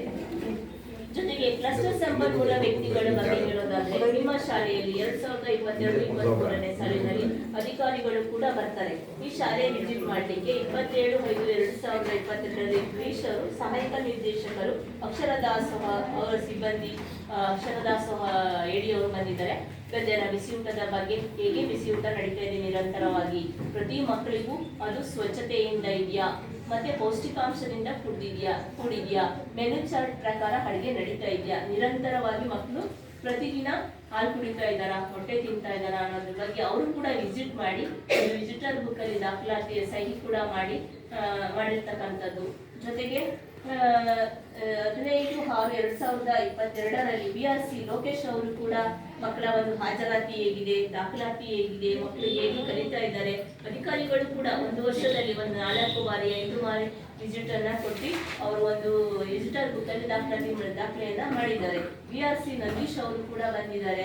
ಕಲಿಕಾ ಚೇತರಿಕೆ ಬಗ್ಗೆ ಒಂದು ಪ್ರಗತಿ ಹೇಗೆ ನಡೀತಾ ಇದೆ, ಮತ್ತೆ ಸ್ಯಾಟ್ಸ್ ಅಲ್ಲೆಲ್ಲ ಹೇಗೆ ಅಟೆಂಡೆನ್ಸ್ ನ ಹಾಕ್ತಾ ಇದ್ದಾರೆ, ಮಿಡ್ ಡೇ ಮೀಲ್ಸ್ ಪ್ರತಿದಿನ ನೀವು ಮಕ್ಕಳು ಇವತ್ತು ಎಷ್ಟು ಮಕ್ಕಳು ಊಟ ಮಾಡ್ತಿದ್ದಾರೆ ಅದಕ್ಕೆ ಅವರು ಸರ್ಕಾರಕ್ಕೆ ಹಾಜರಾತಿಯನ್ನ ಹಾಕ್ಬೇಕು. ಇವತ್ತು ಮಕ್ಕಳು ಯಾವ್ಯಾವ ಮಕ್ಕಳು ಹೊಟ್ಟೆ ತಿಂತಿದ್ದಾರೆ ಅವ್ರು ಕೂಡ ಅವರು ಸ್ಟಾಟ್ಸ್ ಅಲ್ಲಿ ಅಪ್ಡೇಟ್ ಮಾಡಬೇಕು. ಆ ರೀತಿ ಎಲ್ಲ ಒಂದು ದಾಖಲಾತಿಯನ್ನ ಮಾರ್ಗದರ್ಶನದ ಬಗ್ಗೆ BO ಸ್ವಾಮಿ ಅವರು ಬಂದಿದ್ದಾರೆ. ಆ ವರ್ಷದಲ್ಲಿ BO ಸ್ವಾಮಿ ಅವರು ಕೂಡ ವಿಸಿಟ್ ಕೊಟ್ಟಿದ್ದಾರೆ. ಶೈಕ್ಷಣಿಕ ಪ್ರಗತಿ ಶಿರಳೆ ಮತ್ತು ಮಾರ್ಗದರ್ಶನದ ಬಗ್ಗೆ ಕ್ಷೇತ್ರ ಶಿಕ್ಷಣಾಧಿಕಾರಿಗಳು ಕೂಡ ವಿಸಿಟರ್ ಬುಕ್ ಅಲ್ಲಿ ದಾಖಲಿಸಿರುವುದು ಕಂಡು ಬಂದಿದೆ. ಈಗ ಮಕ್ಕಳಿಗೆ ಎಲ್ಲರಿಗೂ ಸರ್ಕಾರದಿಂದ ಬರ್ತಕ್ಕಂತ ಒಂದು ಪಠ್ಯ ಪುಸ್ತಕ ಆಗಿರ್ಬೋದು, ಸಮವಸ್ತ್ರ ಆಗಿರ್ಬೋದು, ಶೂ ಅಂಡ್ ಸಾಕ್ಸ್ ಆಗಿರ್ಬೋದು, ಎಲ್ಲ ಒಂದು ಆ ವರ್ಷದಲ್ಲೂ 65 ಮಕ್ಕಳಿಗೆ ವಿತರಿಸಿದ್ದಾರೆ. ಪ್ರಸ್ತುತ ಸಾಲಿನಲ್ಲೂ ಕೂಡ ಎಲ್ಲ ಮಕ್ಕಳಿಗೂ ವಿತರಿಸಿರುವುದು ಮಕ್ಕಳ ಹೇಳಿಕೆಯಂತೆ. ಜೊತೆಗೆ ಮಕ್ಕಳಿಗೆ ದಾಖಲಾತಿಸುವುದು ಸಹಿ ಕೂಡ ಹಾಕಿಸಿ ನಡವಳಿಕೆಯನ್ನ ಇಟ್ಟಿದ್ದಾರೆ. ಮತ್ತೆ ಜೊತೆಗೆ ಬೋಧನಾ ಕಲಿಕಾ ಸಾಮರ್ಥ್ಯಗಳ ಬಗ್ಗೆ ಹೇಳೋದಾದ್ರೆ, ಮಕ್ಕಳಲ್ಲಿ ಇಂಗ್ಲಿಷು, ಕನ್ನಡ, ಗಣಿತ, ವಿಜ್ಞಾನ, ಗಣಿತ ಚಾರ್ಟ್ಗಳು, ಮಕ್ಕಳಿಗೆ ಸಂಬಂಧಪಟ್ಟಂತ ಒಂದು ಗಣಿತ ಕಿಟ್ಗಳು, ಏನು ಮಕ್ಕಳಿಗೆ ಕಲಿಬೇಕು ವಿಜ್ಞಾನ ಮತ್ತೆ ಗಣಿತಕ್ಕೆ. ಮೇಡಮ್ ಸ್ವಂತ ಲ್ಯಾಪ್ಟಾಪ್ ಇಟ್ಕೊಂಡು ಮಕ್ಕಳಿಗೆ ಈಗ ಒಂದು ಕಂಪ್ಯೂಟರ್ ಇಲ್ಲ ನಮ್ಮ ಶಾಲೆಯಲ್ಲಿ, ನಾನು ಬಂದಂತ ಅವಧಿಯಲ್ಲಿ ಕಂಪ್ಯೂಟರ್ ಇಟ್ಕೊಂಡು ನಾನು ಸ್ವಂತ ಪಾಠ ಮಾಡ್ತಾ ಇರೋದು ಅಂತೇಳಿ ಮಕ್ಕಳ ಹೇಳಿಕೆ ಮತ್ತು ಮುಖ್ಯ ಶಿಕ್ಷಕರ ಹೇಳಿಕೆಯಂತೆ ಕಂಡು ಬಂದಿದೆ. ಜೊತೆಗೆ ದಾನಿಗಳು ನಮಗೆ ಆ ವರ್ಷ ಯಾವುದೇ ಒಂದು ದಾನಿಗಳು ಕೂಡ ಯಾವುದೇ ನಮಗೆ ಥಿಂಗ್ಸ್ಗಳನ್ನ ವಿತರಿಸಿಲ್ಲ ಅಂತೇಳಿ ಮಾಹಿತಿ ಕೊಟ್ಟಿದ್ದಾರೆ. ಜೊತೆಗೆ ಶಿಕ್ಷಕರು ಬರುವ ಸಮಯ ಸರ್ಕಾರದ ಒಂದು ಆದೇಶದಂತೆ 9:30ಕ್ಕೆ ಶಾಲೆಯಲ್ಲಿ ಮುಖ್ಯ ಶಿಕ್ಷಕರಾಗಿರ್ಬೋದು, ಸಹ ಶಿಕ್ಷಕರಾಗಿರ್ಬೋದು ನಿಗದಿತ ಸಮಯದಲ್ಲಿ ಹಾಜರಾಗಿರ್ಬೇಕು. ಅದರ ಬೋಧನಾ ಕಾರ್ಯಗಳನ್ನು ನಿರಂತರವಾಗಿ ಮಾಡ್ತಾ ಇರಬೇಕು. ಸಂಜೆ ಹೋಗುವಂತ ಸಮಯ 4:45 ಆಗಿರ್ಬೇಕು ಅಂತೇಳಿ ಹೇಳಿಕೆಯನ್ನು ಕೊಟ್ಟಿದ್ದಾರೆ. ಅದರಂತೆ ನಾವು ನಡವಳಿಕೆಯನ್ನು ಕೂಡ ದಾಖಲಿಸಿದ್ದೀವಿ. ಮತ್ತೆ ಕಸ ವಿಲೇವಾರಿ ಮಾಡುವ ಬಗ್ಗೆ ಹೇಳೋದಾದ್ರೆ, ನಿಮ್ಮ ಶಾಲೆಯ ಒಂದು ಆವರಣದಲ್ಲಿ ಏನು ಹುಸಿ ಕಸ ಒಳಕಸಗಳು ಇರುತ್ತೆ ಅದನ್ನೆಲ್ಲ ಒಂದು ಕಡೆ ಕ್ರೋಢೀಕರಿಸಿ ಒಂದು ಡಂಪ್ ಮಾಡಿ ನಾವು ಗ್ರಾಮ ಪಂಚಾಯತಿ ಘನತ್ಯಾಜ್ಯ ಘಟಕದಿಂದ ವಿಲೇವಾರಿಯನ್ನ ಮಾಡಲಾಗುವುದು ಅಂತ ಹೇಳಿದ್ದಾರೆ. ಒಂದು ಕಲಿಕಾ ಹಬ್ಬದ ಬಗ್ಗೆ ಹೇಳೋದಾದ್ರೆ, ಕಲಿಕಾ ಹಬ್ಬ ಅಂದ್ರೆ ಒಂದು ಮಕ್ಕಳದು ಒಂದು ಅವರ ಸಾಮರ್ಥ್ಯಕ್ಕೆ ಅನುಗುಣವಾಗಿ ಒಂದು ಹಾಡಾಗಿರ್ಬೋದು, ಒಂದು ಕಥೆ ಆಗಿರ್ಬೋದು, ಕವನ ಆಗಿರ್ಬೋದು, ವಿಶೇಷ ಮಕ್ಕಳಿಗೆ ಏನು ಆಸಕ್ತಿ ಇರುತ್ತೆ ಆ ಸಂಬಂಧಪಟ್ಟಂತ ಒಂದು ಶಿಕ್ಷಣಕ್ಕೂ ಕೂಡ ಹೆಚ್ಚಿನ ಆದ್ಯತೆಯನ್ನ ಕೊಡ್ತಾ ಇದ್ದೀವಿ ಅಂತೇಳಿ ಮುಖ್ಯ ಶಿಕ್ಷಕರು ಮತ್ತೆ ಸಹ ಶಿಕ್ಷಕರು ಕೂಡ ಹೇಳಿಕೆಯನ್ನ ನೀಡಿದ್ದಾರೆ. ಇನ್ನ ಹೆಚ್ಚಿನ ನನ್ನ ಒಂದು ಅನಿಸಿಕೆ ಅಂದ್ರೆ ಕಲಿಕಲಿ ಬಗ್ಗೆ ಹೆಚ್ಚಿನ ಆಸಕ್ತಿ ಕೊಡ್ಬೇಕು. ಕಲಿಕಲಿ ಅಂದ್ರೆ ಅವರು ಫಸ್ಟ್ ಬುನಾದಿ ತಳಹದಿಯಲ್ಲಿ ನಾವು ಮಕ್ಕಳನ್ನ ಹೇಗೆ ಬೆಳೆಸ್ತೀವಿ ಅನ್ನೋದ್ರ ಬಗ್ಗೆ ಹೆಚ್ಚಿನ ಆಸಕ್ತಿ ಕೊಟ್ಟು ಅವ್ರಿಗೆ ಪ್ರತಿದಿನ ನೀವು ಹೇಗೆ ಓದ್ತಾ ಇದ್ದೀರಿ, ಒಂದು ಡೆಕೋರೇಷನ್ ಮಾಡಿದ್ರೆ ಮಕ್ಕಳಿಗೆ ಒಂದು ಒತ್ತಕ್ಷರ ಆಗಿರ್ಬೋದು, ದೀರ್ಘಾಕ್ಷರ ಆಗಿರ್ಬೋದು.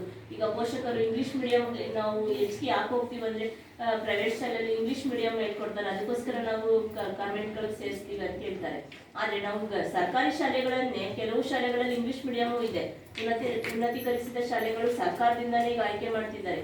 ಈಗ LKG UKG ಕೂಡ ಬರ್ತಿದೆ, ನೆಕ್ಸ್ಟ್ ಇಂದ LKG UKG ಕೂಡ ಆಗ್ಬೇಕು ಅಂತ ಇದೆ. ಹಾಗಾಗಿ ಎಲ್ಲರೂ ಕೂಡ ಸರ್ಕಾರಿ ಶಾಲೆಗೆ ಸೇರಿಸಿ ಇಲ್ಲಿ ಬರ್ತಕ್ಕಂಥ ಒಂದು ಅನುದಾನ ಆಗಿರ್ಬೋದು, ಮಕ್ಕಳಿಗೆ ಶಿಕ್ಷಣ ಆಗಿರ್ಬೋದು ಉತ್ತಮ ಗುಣಮಟ್ಟದಿಂದ ಇರುತ್ತೆ. ಅದು ನಮಗೆ ಶಿಕ್ಷಕರು ನಿಭಾಯಿಸ್ಕೊಂಡು ಹೋಗ್ತಿದ್ದಾರೆ ಅನ್ನೋದು ನಮ್ಮ ಒಂದು ಅಭಿಪ್ರಾಯ ಆಗಿರುತ್ತೆ.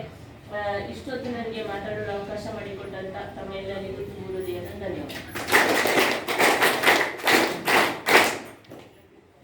ಇಲ್ಲಿಯವರೆಗೆ ಸಮಗ್ರವಾಗಿ ಸಾಮಾಜಿಕ ಲೆಕ್ಕ ಪರಿಶೋಧನೆ ಬಗ್ಗೆ ಮತ್ತು ನಮ್ಮ ಶಾಲೆಯಲ್ಲಿರುವಂತಹ ಕುಂದುಕೊರತೆಗಳ ಬಗ್ಗೆ ಮತ್ತು ಮುಖ್ಯ ಶಿಕ್ಷಕರ ಬಗ್ಗೆ ಎಲ್ಲವನ್ನೂ ವಿಸ್ತಾರವಾಗಿ ಸುಮಾರು ಒಂದು ಗಂಟೆಯಿಂದ ಸುಮಾರು 1 ಅವರ್ ಹೇಳಿದ್ದಾರೆ. ಅವರಿಗೆ ನಾವು ತುಂಬ ಹೃದಯದ ಧನ್ಯವಾದಗಳನ್ನು ತಿಳಿಸ್ತಾ ಇದ್ದೀವಿ. ಈಗ ನಮ್ಮ ಗ್ರಾಮ ಪಂಚಾಯಿತಿ ಅಭಿವೃದ್ಧಿ ಅಧಿಕಾರಿಗಳಾದಂಥ ಜಯಪ್ಪ ಸರ್ ಅವರು ಈ ಸಭೆಯನ್ನು ಸಾಮಾಜಿಕ ಲೆಕ್ಕ ಪರಿಶೋಧನಾ ಸಭೆಯನ್ನು ಕುರಿತು ಅವರು ವಿಸ್ತಾರವಾಗಿ ತಿಳಿಸಲಿದ್ದಾರೆ. ಪೋಷಕರ ಅವರ ಅನಿಸಿಕೆ ಅಭಿಪ್ರಾಯಗಳು ಆಮೇಲೆ ಸರ್ ಈಗ ಮೇಡಮ್ ಅವರು ಬದಲಾವಣೆ ಮಾಡಿದರೆ ಪೋಷಕರ ಅಭಿಪ್ರಾಯ ಅಂದರೆ ಸರ್ ಮಾತಾಡ್ತಾರೆ.